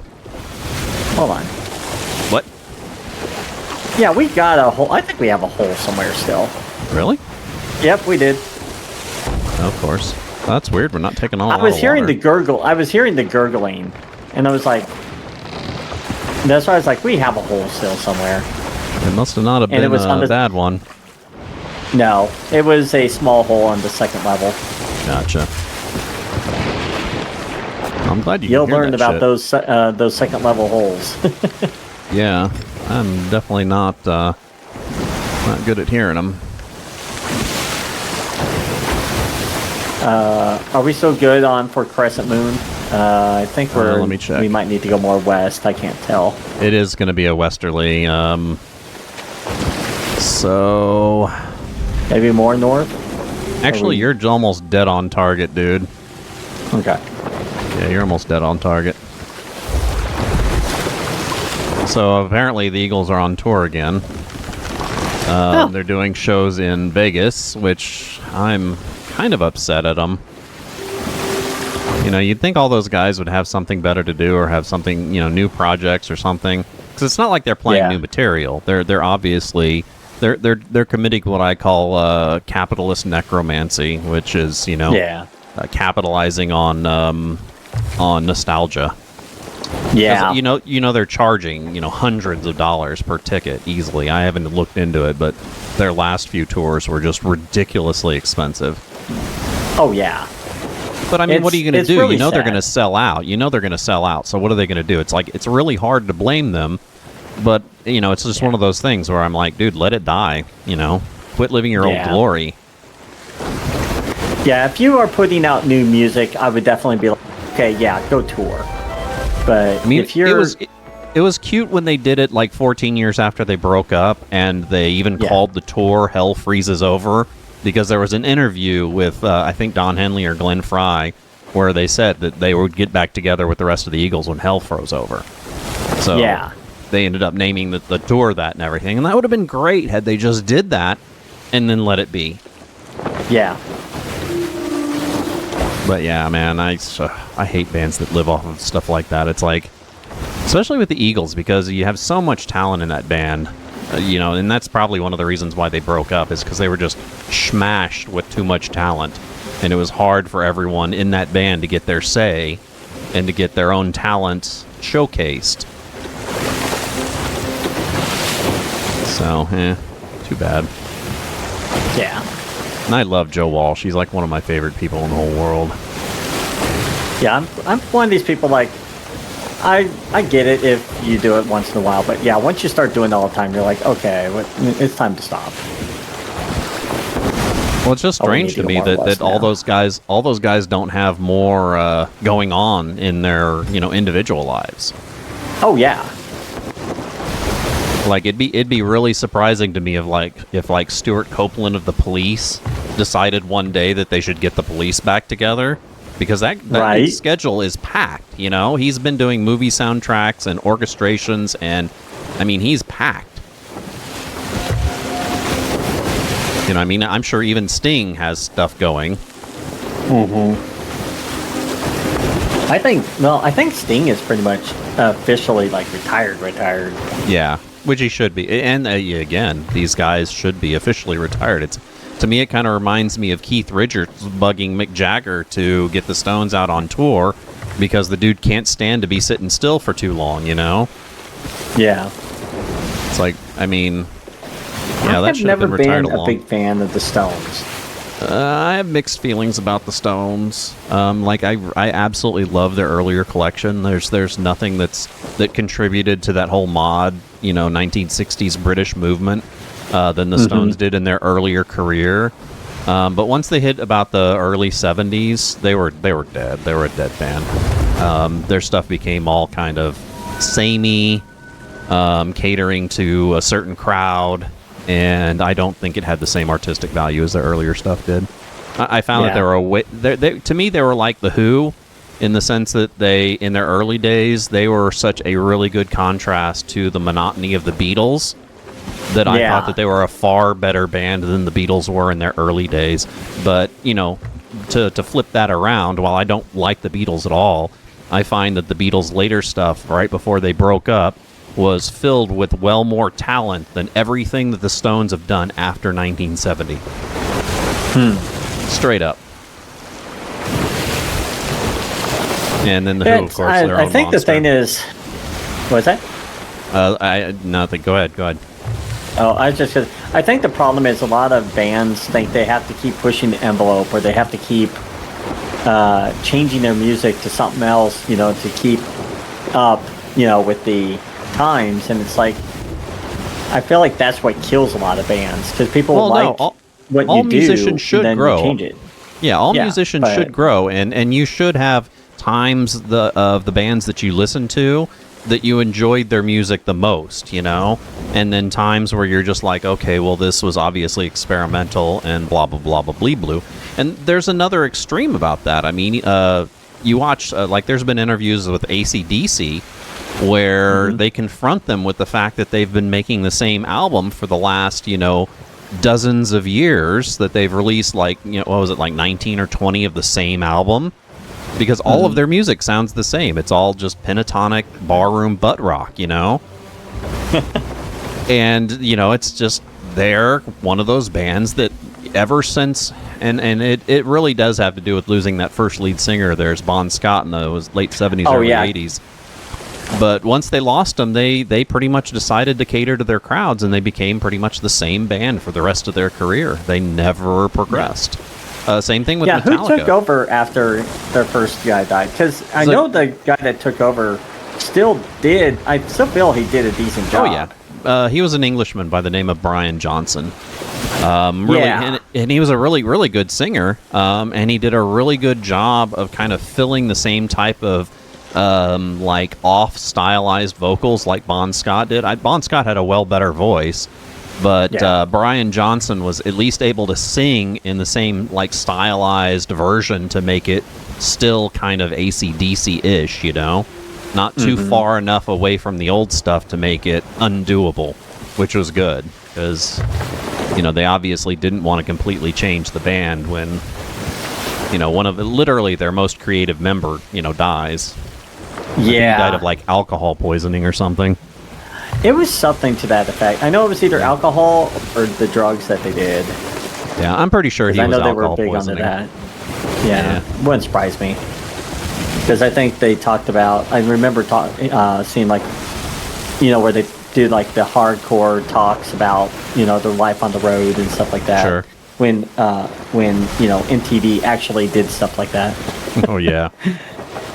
And they would talk about, they basically drank, they were basically playing drunk all the time, or high, or both, and it's just like, man.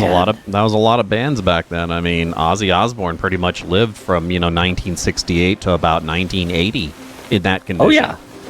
Oh yeah.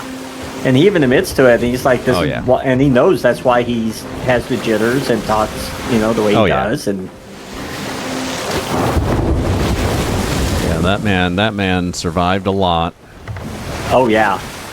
And I think even he's like, I should not be alive. Oh, no doubt, no doubt. And you know, the shame of that is the fact that one of my favorite all-time bands, Black Sabbath, had to pretty much become a completely different band to be able to deal with his bullshit by kicking him out.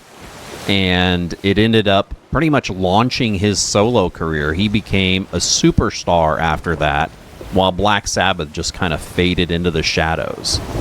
Yeah, that's kind of sad. It is, because, oh man, dude. I think after a while, not too long ago, probably about 10 years ago, I guess that is a while ago, they actually got back together with the exception of Bill Ward, the drummer, because he had died, I think.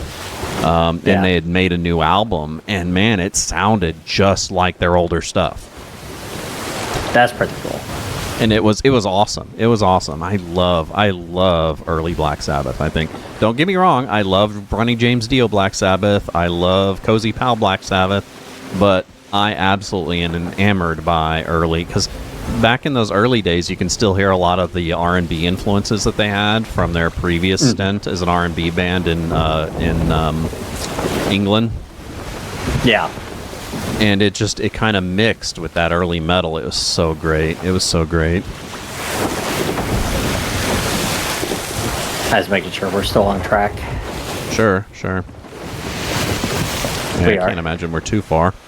Oh yeah, dude, dead on.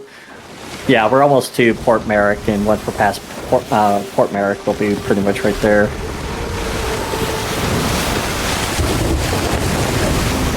Jeez, that was a long trip. Oh yeah. Coming across all the way across the map. Oh yeah. Yeah, Black Sabbath's probably one of those bands that's on my list of top 10 easy. Yeah. Yeah, they've changed the way the quest worked. You used to be able to have a tall tale down and a normal quest, and I think they realized that people were using the tall tales as a way of getting certain items. Like you can get like the Shroud Breaker, and they could run into the Red Sea, which is along the boundary of the area, and to run and hide. Oh, weird. But you can still, the ship can still be despawned or whatever by going off the edge of the map, but sure, it still gave them that extra protection, and they were like, nope, we're not doing that.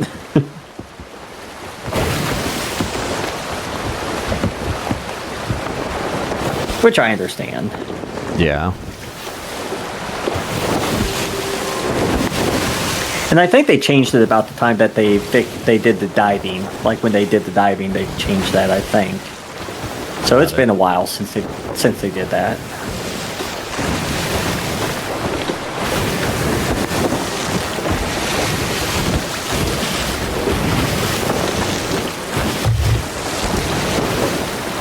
Come on, Wave, stop knocking us off course. Boy.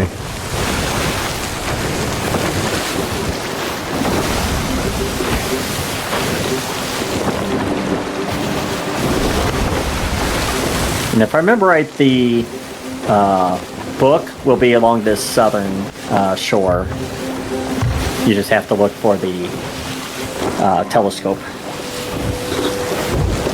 Yeah, that's actually another reason why I say that the Eagles should have retired it after they decided that they were going to break up, because they were like the Beatles in the sense that every single facet of their career changed. Like, if you liked old Eagles, it was definitely nothing like the newer Eagles, you know? Yeah. Because every one of their releases was like an incremental change from who they were before that. They were really weird. I mean, they started off as I think a backup band for Linda Ronstadt, and they were based out of here in Houston too. So they had such a country influence in their early career, but that just, once they became an LA band, that just kind of went away. Huh. They pretty much. Go ahead. I was going to say, if you look off to the right here or the left, that should be where the book is. Oh, got it. Okay, easy enough. I believe that's where it's at. There's a flashy thing here. What is that? Yep. Oh, a mermaid, just sticking out of the ground there. Yep. I'm going to destroy it here in a minute. I'm Sounds just going fun. to, and I may be on the wrong side of the island, but I'm pretty sure it's over there. Is there a telescope? No. Or did I go on the wrong side of the island? I may think have. it's maybe the wrong side. I don't know. I'll go look around. Yeah, it might be over on the other corner. I can't remember. I could have sworn it was over here. I could have sworn it was over here. You're fine. It's a big island. Let me look around real quick before I blow up that statue. Sure. Oh, this island looks familiar. They all look familiar now. Oh, and the snaky hisses. They drive me nuts.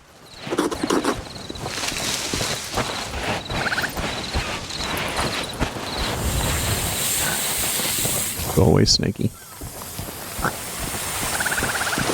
Over on this side, there's a dock. Yeah. What'd you get, the mermaid? Yep. Oh, nice. Oh, there's also something over here shining. Oh, go away.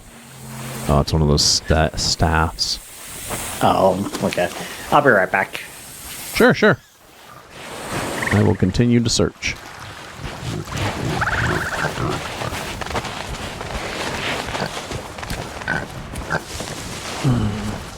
What's this? Bones.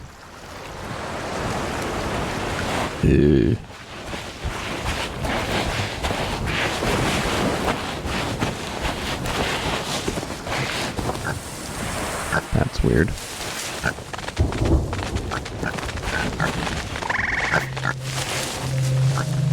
What the hell is all this crap? They almost look like poopers. Excuse you. Oh, stupid snakes.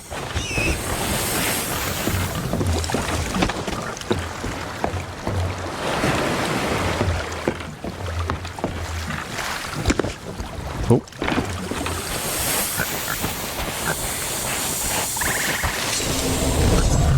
Oh no.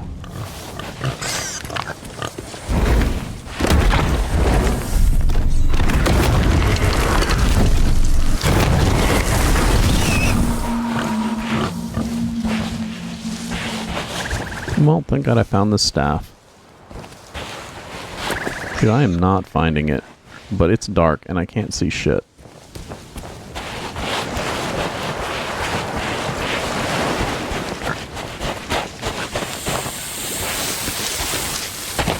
remember when I used to love camping, and I used to love the outdoors. And now I'm sure that it would drive me absolutely bug fucking nuts.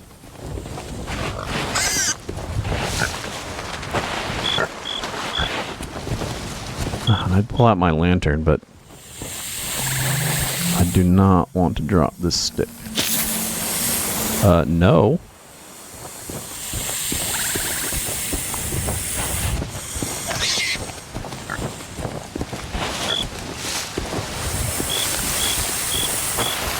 There's another one.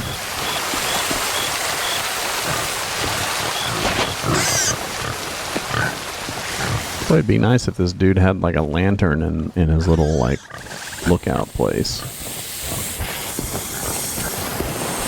Like this. Oh, found it. See if I can get through it without getting beat up.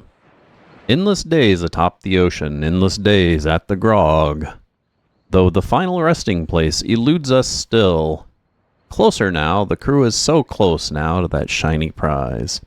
Days pass and Will falters. Spotted, they followed us, black sails on a dark horizon.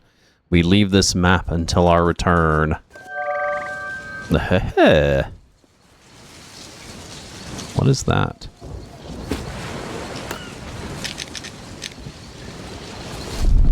Oh shit. Oops.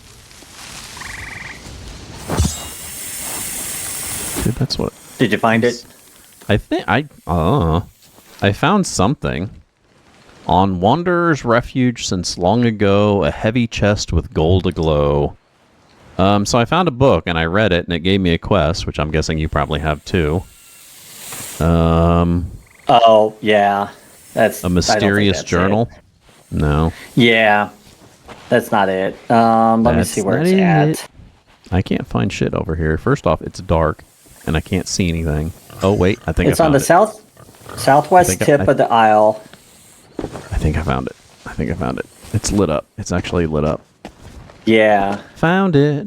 Okay, here we go. Yeah, it should have that. Great warrior took his arrows and went to make war with Kraken, but he had lost a feather along the way. He thought of Singing Snake and the venom it used to bite, and he tipped each of his arrows with the very same. The arrows stung the old mother and made her sleepy so that she sank down to the seabed. Warrior gave out a great cry. The ancients came, then with their great chains, together they bound Kraken tightly to the stars above, far out of reach. The Sea Queen was grateful, for her people were saved, and she promised they would always help those lost at sea. Was I supposed to get something from that? You should get a achievement. No, I didn't. Just a story. Hold on, let's see here. If you go into your Tall Tales, if you have the books done, you should have Notes of a Stargazer. Tall Tales. Starts a Thief. I have Heavenly View and Notes of a Stargazer, correct. You do have it? Okay, Yeah, that means you got it. 5 of 5. Yep. All right. Once you head back, we will head off to turn in these gems. Okay, on my way. Okay. And let's find the fish. I don't get bitten bollocks by a snake.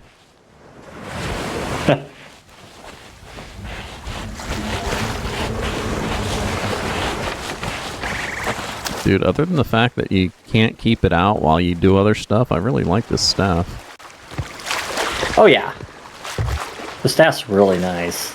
I used it to blow away a few ghosts that were bugging me while I was searching. Nice.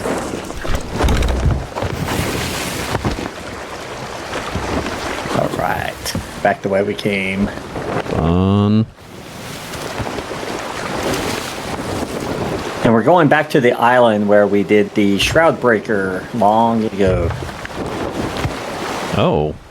Got it. There is a cave that's hidden in there.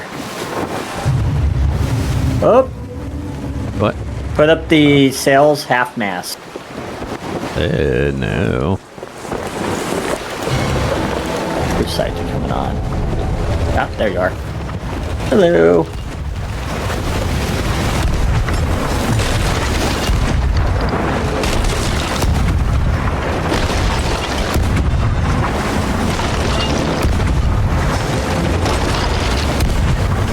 Turn this to the port. To the port. Thank you.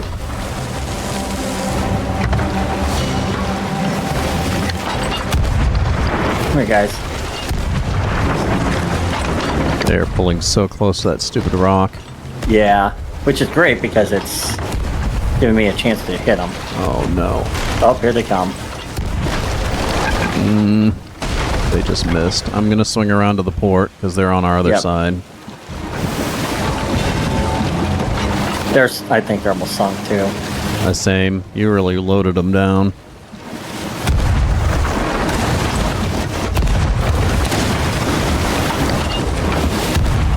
I think we got some damage, but I think we got them.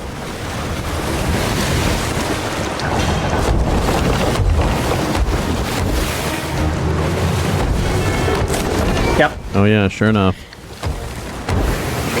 Did you want to loot? Or? Yeah, when they ram us, they do some massive damage. They do. It's up to you if you want the treasure, or if you just want to continue on. Doesn't matter. Doesn't matter to me either. That's why I was like, it's up to you. Did everything? I think we should have all the upstairs? holes. But Awesome. Awesome. we're right here, why not? They'll get us some supplies.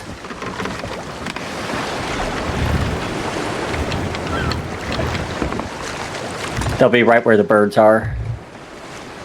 Behind you. For the birds. Oh, they're there.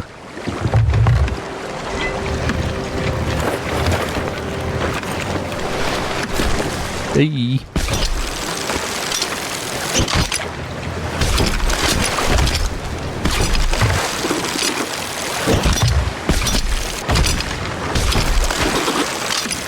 Come on. Stupid waves.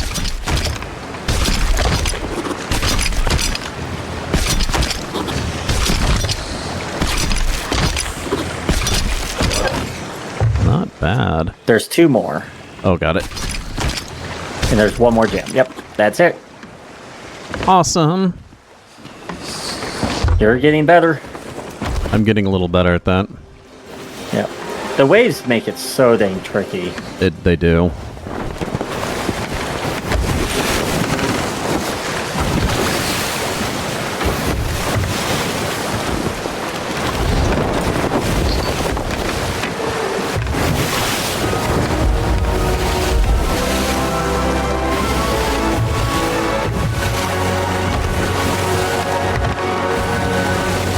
All right.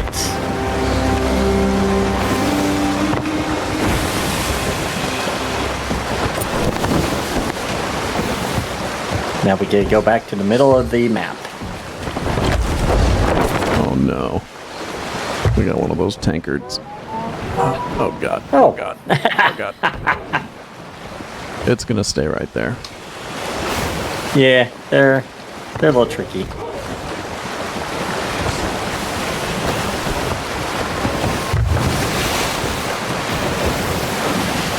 We got it. Yeah, back there too. And then let's see. We need to. Should be right about here. M12 or M13, 1 to 2.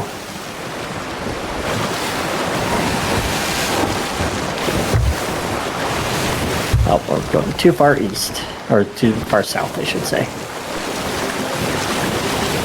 That's a big rock in front of us. That's a big rock in front of us. Yeah, I was about to say you might want to go around that. Yeah. Yeah, the fog blocked it initially until I started coming in view, and I'm going, that's a little.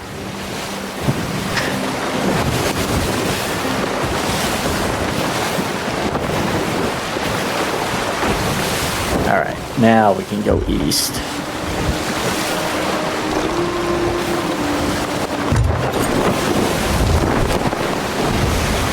And when we go, I'll have you take one of these gems, and I'll take the other. Sure. We got to put them in something. Yep.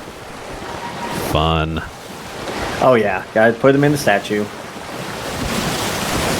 The fun part is the last puzzle we have to do near the end. Some Indiana Jones stuff there. Yeah.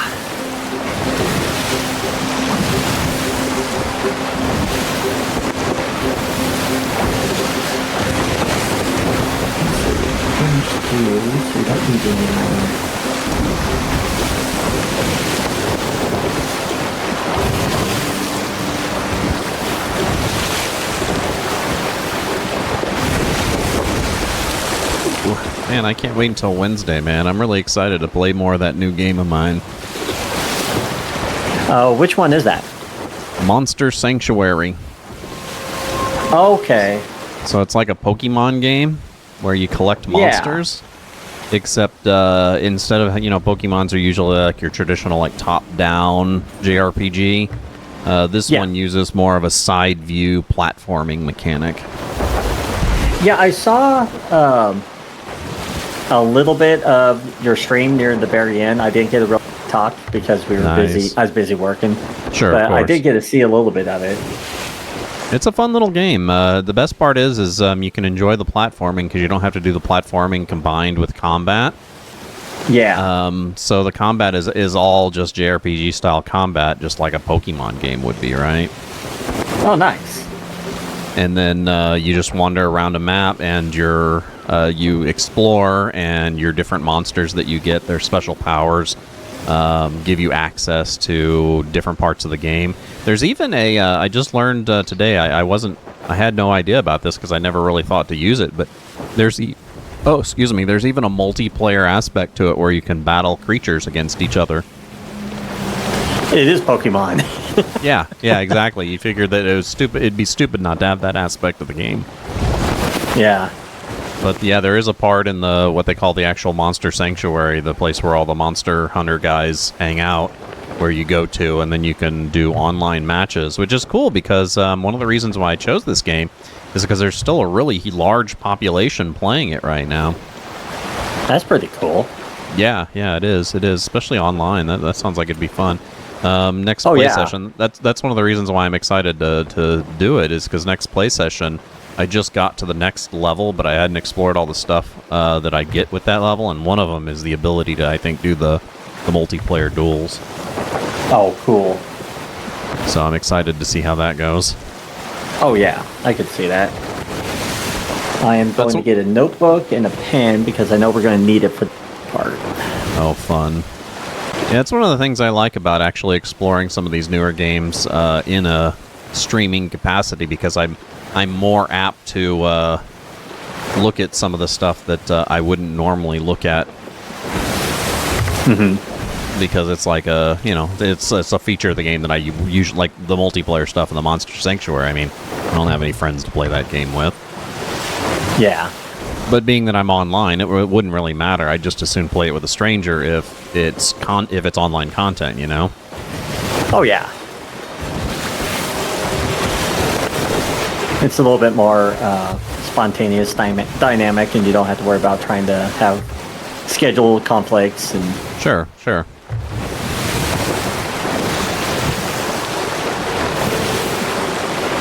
Not to mention, it's always fun challenging somebody in a situation like that where you mention that, if it allows like direct communication, you mention that you're streaming what they're doing at that time and getting that reaction. It's a fun reaction to get from people. Oh yeah, there's I know my friend John, when he hasn't streamed for a while. I don't know what he's doing now, but he's in Sea of Thieves. And when people would realize it was Tim, they'd be like, "Oh my god!" and be all excited, that they got to see him and got to talk to him. And yeah, it'd be nice to have that kind of fame in a video game, but I'd probably have to play one specific game for an extended amount of time for that to happen, and I don't really no bueno on that. Yeah.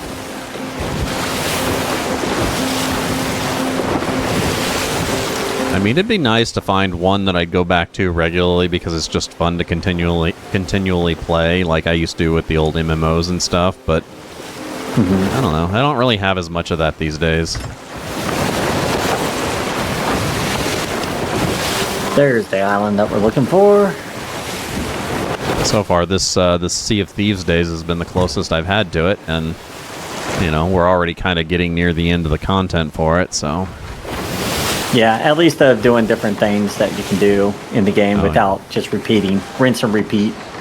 For sure. But hopefully we can find something that we both own or that's cheap enough that we can pick up. For sure. For sure. The Barotrauma idea would be nice. I mean, at least to give it a try out. Yeah. I'm I not can sure easily how long... re-download it. Yeah. I'm not sure how long the content on that would last, because even for me, it gets kind of old doing the same thing. But the cool thing is as you progress in the game and you get into harder areas, it brings new challenges, you know? Oh, nice.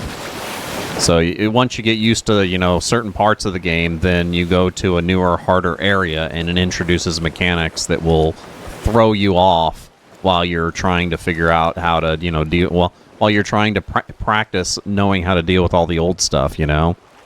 Oh, nice. One of my favorites is when you get to the second area, there's this flora that can infect your ballast. And when it infects your ballast, it kind of takes control of your ship.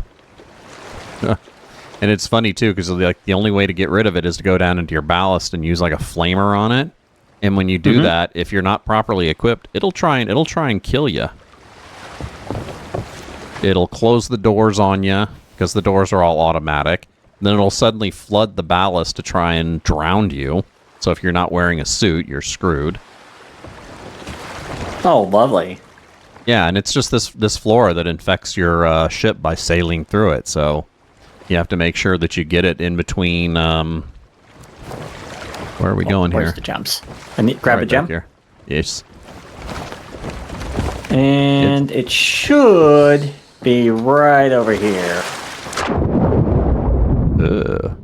Yep, this little statue area. Oh, there's a brain coral. Yeah.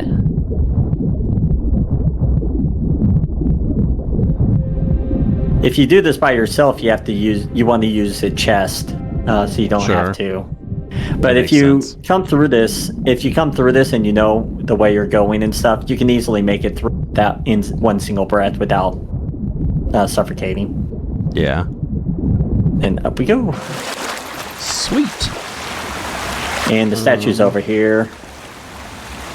I can't see because there's big gems in front of me. Oh, there you are. And right up there. Ew, eyeball. Yep, and we got more pages for the tall tale, which we will need. And where are we going? Ooh, the crab. That means it's right here. Totem. Yep, if you look behind you, there should be a crab. And that's where we're taking it. So before we put it in, let me find out where... Okay, so we need to put it there. Look in the book after Elusive Story. What book? Oh, look in the book? Got this. Yep. And it tells you what the sequence is. We're going to be going into a vault. So we have to decipher what they need to be. Is it this unsolved story? Yep. So if I remember right, a sun fell down to the land and lit the way for man to sail. Okay, so... And what we have to do is use the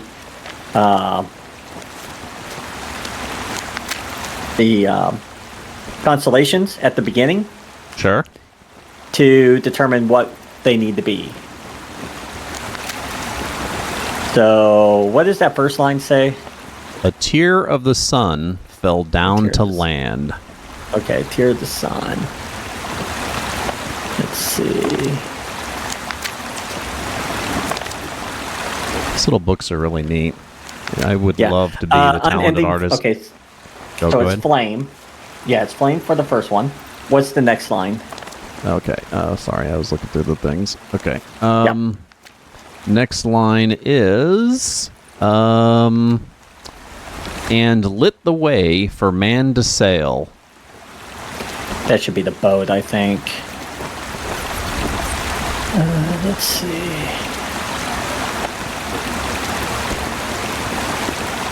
Let the way for the man to sail. I'm pretty sure it's the tar bitch boat.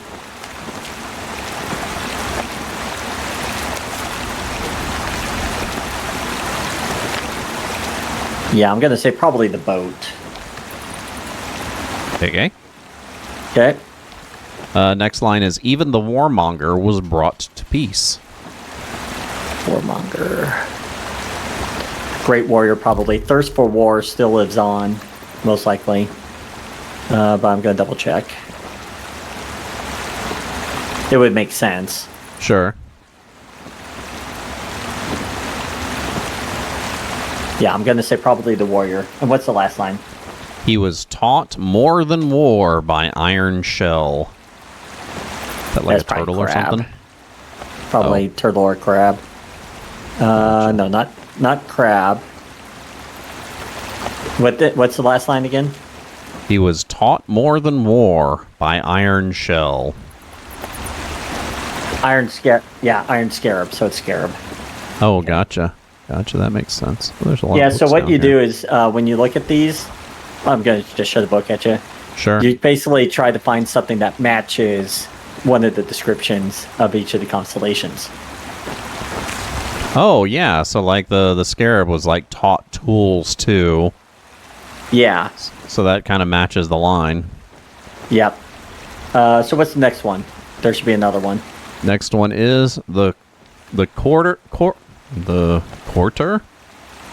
courtier danced in new light.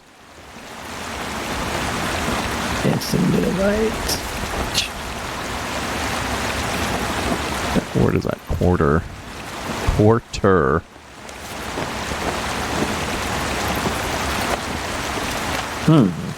Let me look at that. I hate that it's so hard to get between where you need to be. Yeah. Quarter danced in new light as glimmer, which is fish. Glimmer is fish. I know that. Sure. The oldest creature watched them. That first one I'm not sure yet, so I'm looking at all the others. Something that danced. What was that third line again? Oldest creature. Okay. Hang on. Oldest turtle. And then the last line is something about a queen. That'd be probably the... Oh, the courting crab? Is that first line? Could be. That sounds right. And the last one was about a queen, so it's probably the sea queen.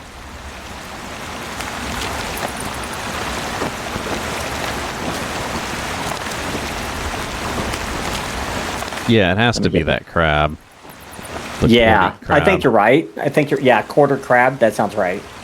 And then as the queen bided her time, that would be the sea queen. Okay, I think we have this. So, ready? Yeah, let's do it. All right.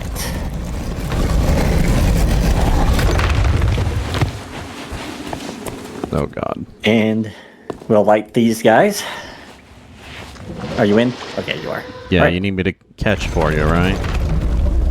Nope. All we have to need- do is set these to what they need to be. Oh, cut it. Okay, so that's flame. This Oh, should you be wrote it all boat. down. Nice. Yep. Warrior, and the last one should be scarab. There. Hit the button. Hit the button. Okay. So that one was a success. Now we do the next one. There's the crab. Should be fish. Yep. Fish. There's the fish. Turtle. Turtle. Twiddle. And sea queen should be over here. The icons they made for Yep. him are really cute. Done and done. Done and done. And there is the gemstone that we need. Oh, yay. All that for this. All right, now we return to Suds.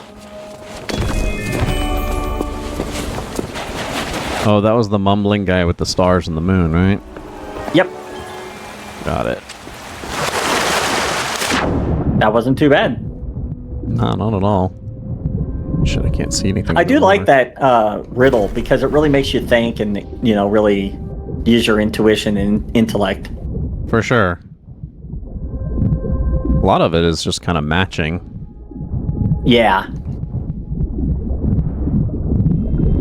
It's dark. I still enjoy it just the way it's done. It is. It's really cute. And like I said, the stylization, again, the people who make this stuff do a really good job of stylizing it all. Is that a fucking merfolk? Yeah, I'm not sure why it's doing that because we're right here. Oh. Yeah, I was about to say, can I use it to teleport to the ship that's like 5 feet away?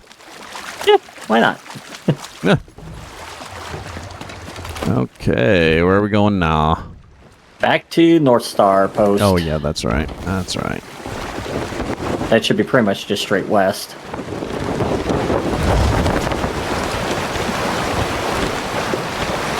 On the other side of the Sea Dogs. Great.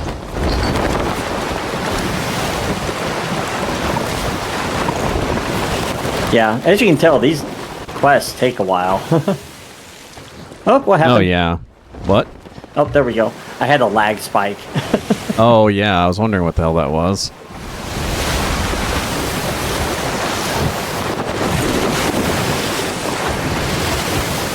Oi! And then we can go probably turn stuff in and probably call it for the night because it'll be about 8:30 by that point. Well, now they've got that whole thing done. That was kind of fun. I like those little quests. They're neat. Oh, yeah. I like how they give us time to like do stuff, like be really active, and then they give us like usually pretty like lengthy times where we can sit and chat. And I kind of like that for the streams. I think they're really good. Yeah. Yeah, it gets a little bit trickier, especially once you're on like the high seas and you're trying to avoid everybody. You're being more paranoid, and I feel like you don't really have time to kind of just have that downtime. Sure.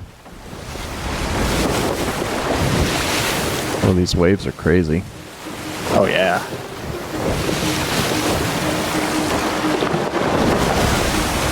Hey, Lee Cross, welcome to the stream. He says, what, paranoia in our Sea of Thieves? Nonsense! That never happens.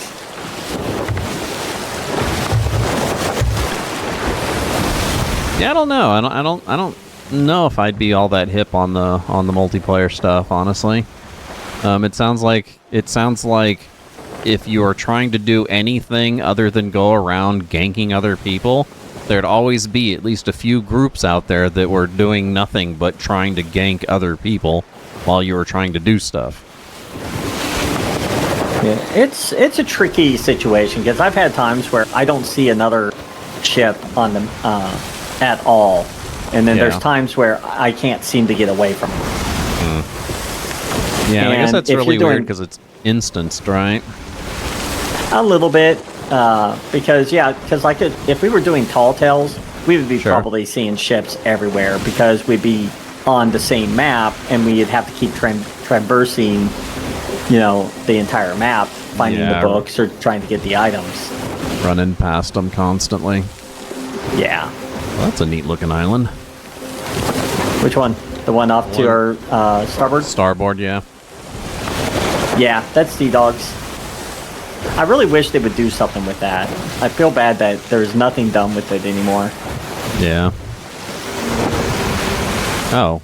No shit. I think last few times we played it, I said the same thing, and it elicited the same response.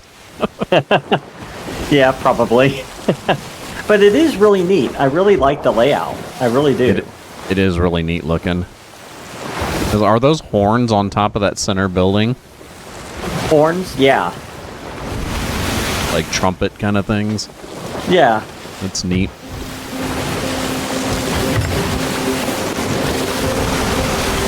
Yeah, I definitely like that tree-housey type feel.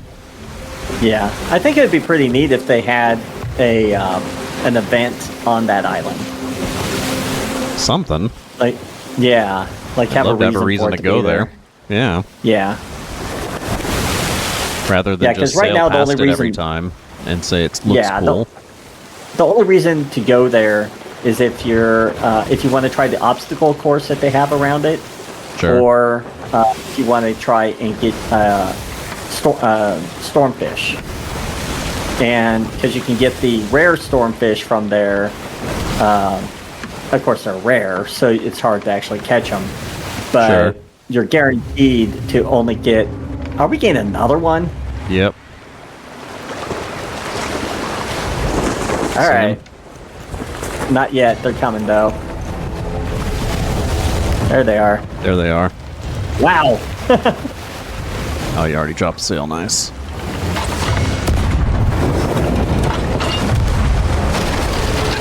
Oh shit, they're slowing down.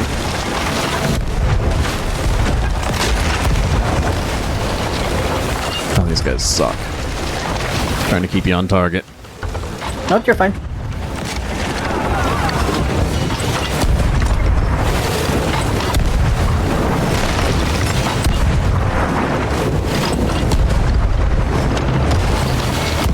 Oh, you got him.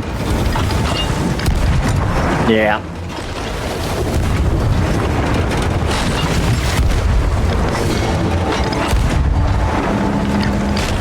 Yep, they're down. Nice! Get a little something to turn in, huh? Oh yeah. I got our sails up. Oh, got it. Nice. Yeah, I hit them See. pretty well with those scatter shots.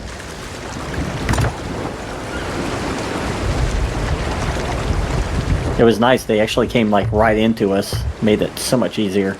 Yeah, Likros made a valid point that is actually my main point. He says, I think with only a handful of crews in a server, the player in action is rare enough that it's all right. The problem is, and this is the problem that I have with it, is that sometimes you get that one persistent crew who chases you to the ends of the map. Yes. You get the ganking mentality, the mentality of the people who love going onto these games to do nothing but literally spoil the interaction for other people. Yeah. And that's one of the reasons why, you know, when we had the discussion about PvP, I say that I don't mind PvP as long as you're under the understanding that that's what you're supposed to be doing. You know, it's not trying to make you do other stuff while you're trying to PvP. Yeah. And I think that's why they made the changes they did, like with the diving. And I think part of the thing they did with the diving is try to get so you didn't spend, like, I think it was what, Lee Cross would remember, like, we'd spend almost like a half an hour to an hour just to get the supplies to do anything. Yeah. And that was a big issue. Like, it was a pain to really get started. Yeah, to me, it sounds like if you're trying to, you know, it's one of the reasons why I keep going back to the City of Heroes example, because that's probably one of the best examples I've ever had of doing that, is that, you know, most of the game is pretty much PvE, because you're doing quests and stuff like that, but if you ever did want to do the PvP, there are certain PvP areas that, you know, the second that you step into it, regardless of what you're doing, that's what you're going to be doing. Yeah. So, you know, the understanding of the people who are in there to do nothing but gank people, I mean, that's where they live, and that's fine, because that's what it's for. Yeah. It's for people that want that PvP experience. Yeah, and you know, I definitely don't deny people like that experience. It's why people play some of these games, and that's fine. That's fine. I don't like having to fight that mentality when that's not why I'm in the game, you know? Yeah. Because I've had several times I've been solo on the high seas. It's one reason why I don't do the high seas as much. Even though I don't gain reputation, I want to play and have fun and do these missions and work on my accommodations just because that's just what I enjoy doing. I don't like feeling like I'm being chased constantly by these people that are chasing me just because they want to chase me, and it's just like, well, I don't want to. I'm not that person as a solo. Like I could probably defend myself, but not very well. But Yeah. I'm not here to do that. I just want to have fun. I just want to feel like I'm accomplishing something. Oh shit! Missed. Oh come on! Yeah, Lecro says that there's an area in RuneScape that's like that too. That there's Ready? an Yeah, sure. Oh, What are we doing? Hello. What? just trying to make a way I can get off this place. Okay, what is this? Oh, this is the old guy. That's right. Yep. No, where suds leave those ephemeris charts? Hey, welcome to the stream, Grey Noise. My spyglass. Oh, a fine keepsake. I'll pass along that pretty gem of yours in return. Old Suds won't forget. Doesn't want the glowing eyes man angry at him. Oh, no. So many secret stars. Declination 22. Need to column in.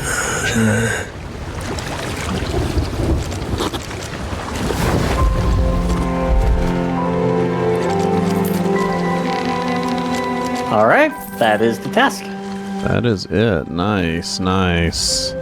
Yep. So the next one we can do when we do play this again is the Wild Rose. That one isn't as bad because you're not running all the way across the map. You're still having to maybe deal with the western part of the map, but it's more constrained. Yeah, Not, Lecros. as I said. Lecros says Suds is his spirit animal, and I was about to say I'm on board with that, dude. The moon and the stars that he has hanging from the ropes, man. I want that in my bedroom.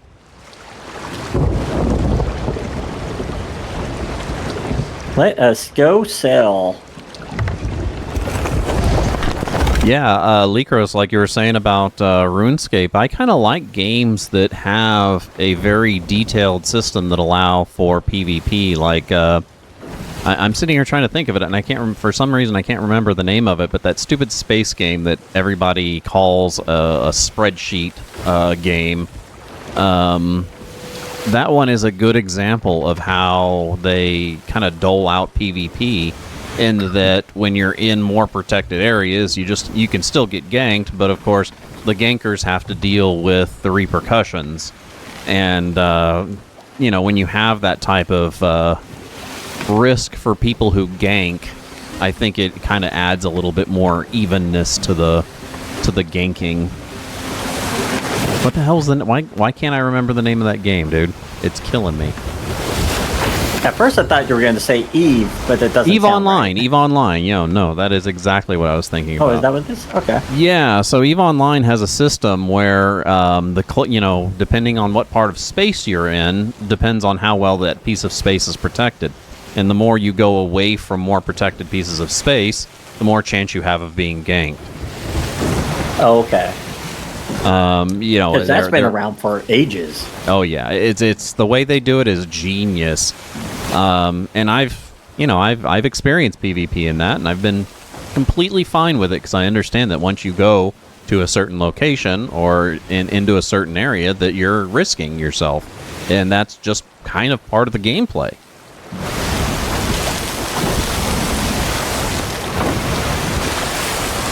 And again, and the thing that I think that is the most genius about it is the pushback in the other direction. Like I said, if you want to choose to be the ganker, you have to deal with the repercussions of where you gank.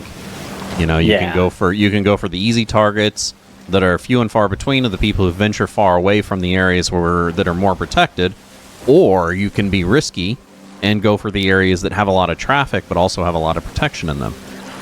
Mm-hmm. It's a great mechanic. And any time that you make a mechanic that has a repercussion for killing other people, like for example a bounty system.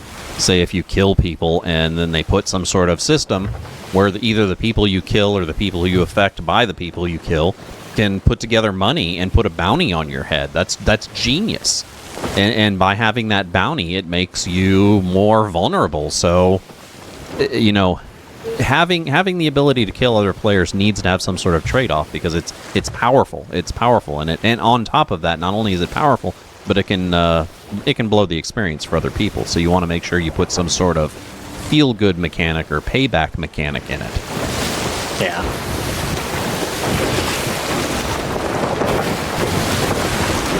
Ooh.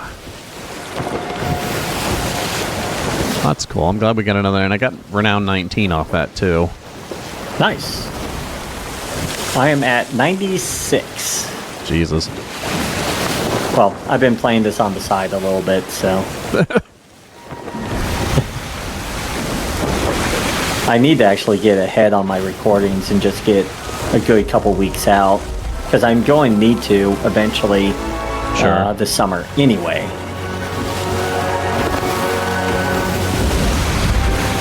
Yeah, I've been thinking about doing a pre-recorded series, but I'm still kind of hesitant on it.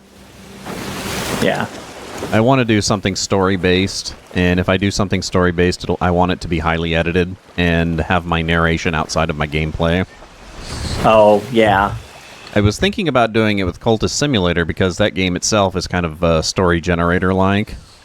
Mm-hmm. But I haven't decided yet. Not to mention, I've come into my own with Cultist Simulator. I finally am decent at playing that game, and there's still probably a handful of mechanics I'm not fully comfortable with just yet. Yeah. But most of it I am.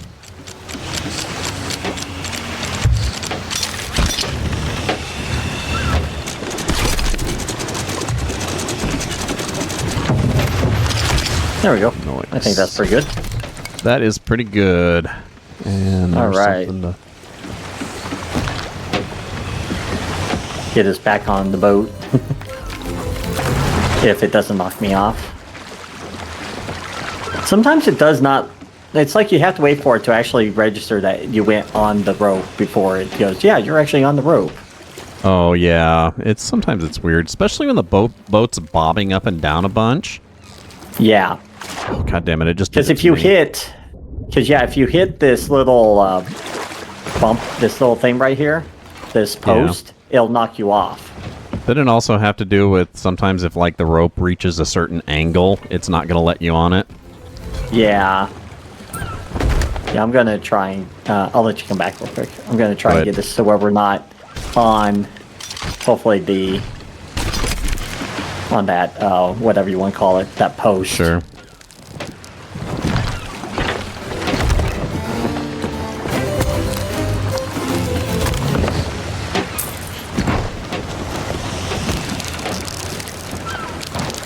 Get off the rope, dummy. Oi! Whoop. Oh, yeah. I just That's did the water. same thing. I did the same thing, but I recovered because I was still above the dock. Oh.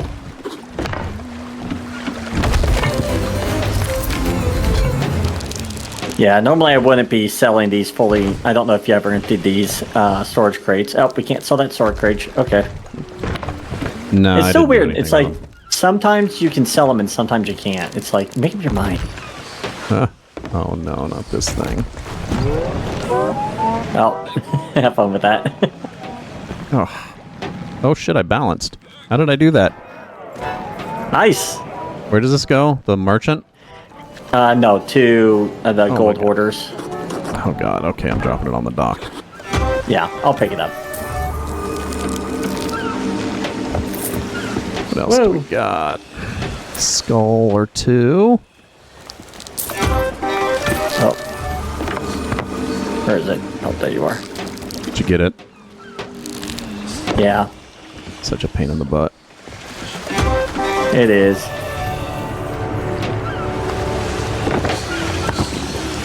I mean, it's a really cool effect. I'm not gonna fault them that. Right. It's just after about like the 5th or 6th time, you're like, okay, just get on with it. I'm just gonna drop this dang thing. Whatever. Yeah, it's kind of interesting. Of everything that you can find, the Chest of Sorrows, which cries and can basically sink your ship because it cries.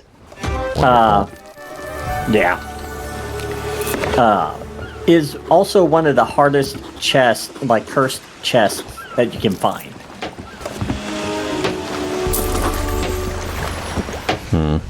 Yeah, and that just sounds like a pain in the ass. That's worse than that exploding chest. Oh yeah, because the 1,000 grogs obviously is just a pain just to carry. The flamey one you can kind of take care of just by how it, when it explodes, you just douse it in water or whatever. For sure. But yeah, the sorrow one is dangerous because once it starts crying, it starts filling up your ship quick. Oh god. With water. Lecro says and has it an goes in real for life like a good minute.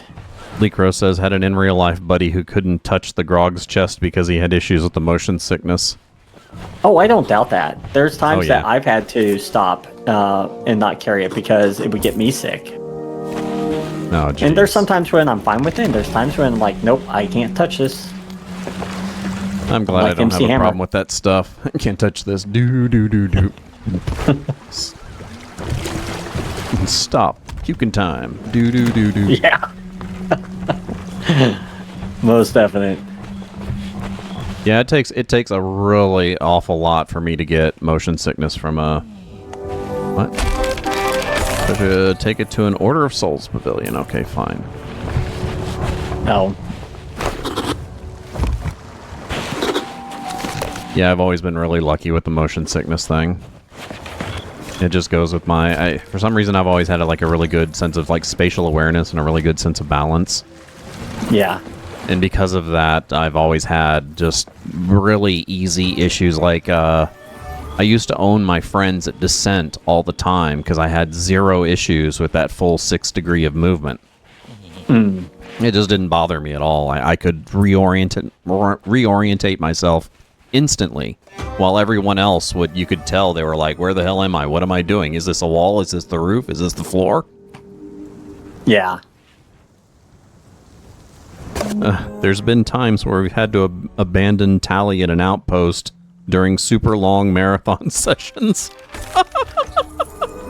Oh, yeah. Yeah. Dude, that sucks. It does, but it's just what happens. And it's usually a lot of it with... I don't know. It's like sometimes just the screen just boggles my eyes that I can't just keep it straight. Oh yeah, dude, I don't blame you. Oh, thank you. When I say my how I am about motion sickness and everything, I mean there is a small bit of brag in there, but there's a bunch of amazement because I've been doing this so long that I'm shocked. I'm shocked that it doesn't happen to me. Like everybody, almost everybody I know has had an issue with it at some point in time. Yeah.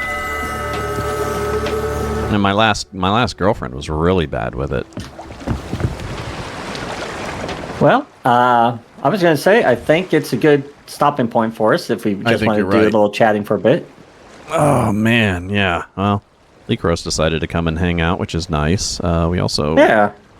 Grey Noise popped in. He's another streamer that I've been watching his streams. He's been playing a lot of City Skylines, which is really interesting. Oh, yeah, you can do so much with that.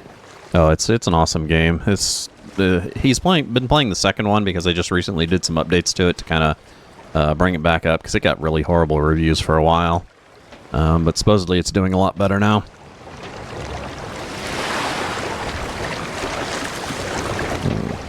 But yeah, we'll have to compare our games and see what we have for co-op. Sure. And as Lee Cross may not have heard, but I want to try and start doing a little recording. I won't stream it, but I'll do a recording of our multiplayer Mondays. For sure. Yeah, it sounds great. And if it's not working...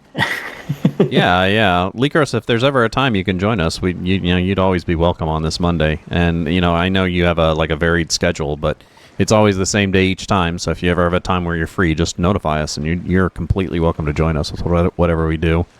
He says he's never had an issue with motion sickness in video games, but he can't read in the car because of motion sickness. And I've had friends I've had friends like that too. They can't read in the car. They can't. They have to sit in the passenger seat And when they sit in the passenger seat, they have to, like, view the windows. They can't actually, like, look down in the car, or it'll freak them out. Yeah, it's... Motion sickness is just a weird thing. It really is. It is. It is. When I was in my early 30s, I had a small series of strokes over, like, a period of, like, 3 months. And one of the things that they did to me is they really messed with my motion. Because, of course, it, like, screws with one side of your head. And, man, I got to experience that for, a good 3 months. And it was the most frustrating thing in the world. Yeah, I couldn't imagine that. There were times where it made me so motion sick, because when it does that, it like kind of paralyzes one side of your body. And with me, I had minor paralysis in the muscles that controlled my eyeballs. Just one of them. Just one of them. So the eye couldn't focus properly or face in the same direction as the other eye, and it caused such intense motion sicknesses at certain points that I just puke up. Ew. It sucked. I remember having vertigo. I was in my 20s, I think it was, and that threw me off. Because every time I would move, it felt like the surrounding area would move faster than I was moving. And it's like my eyes would go out of focus because things felt like they were coming at me faster than they were. And it was just such... And then once your body catches up with your mind, and you have that feeling that your feet are just going to sweep out from under you, you just start to panic. It's the worst feeling in the world. Oh yeah. Feeling the fragility of your own body is not fun. No, it is not. Yeah, that's probably one of my biggest fears is my human fragility. Well, I think I am going to log for the night. Yeah, let's go ahead and get this dead. Yeah, I was going to say, I'll go ahead. Sorry? You know how to make those dynamic lists in Steam, right? So find a game that you know is co-op, right-click on it, and choose Add To, and then create a new list, and it'll ask you if you want to make a dynamic list. Hit Dynamic List, it'll have a place where you want to find the tag, and, find the co-op tag. Or co-op online tag, and it'll basically take every game that you have that has that tag and put it in that list. Okay, I will have to take a look. Great. I will talk to you in a bit, or sometime throughout the week to figure out what we're going to do. That sounds like a plan. Perfect. Thank you for showing up, Lee-Cross. Thank you for showing up, Grey Noise. And wow, that's pretty much what anybody who chimed down. Have a good night, everybody. Thank you for joining us. Have a good one, man. Bye. Okay. Let's get this back to here. And I just want to make sure that I reiterate, my name is Thorn, and this is the Game Design Lexicon. We have been playing Sea of Thieves with Talion Dath of Talion Dath Gaming from YouTube. You can check out his videos. If you're watching this on YouTube, the link to his YouTube channel will be down in the comments below, or in the description below, that is. And that is it. I'm not going to do much ceremony on this. Thank you for joining me, everybody, and have a wonderful, wonderful rest of your night.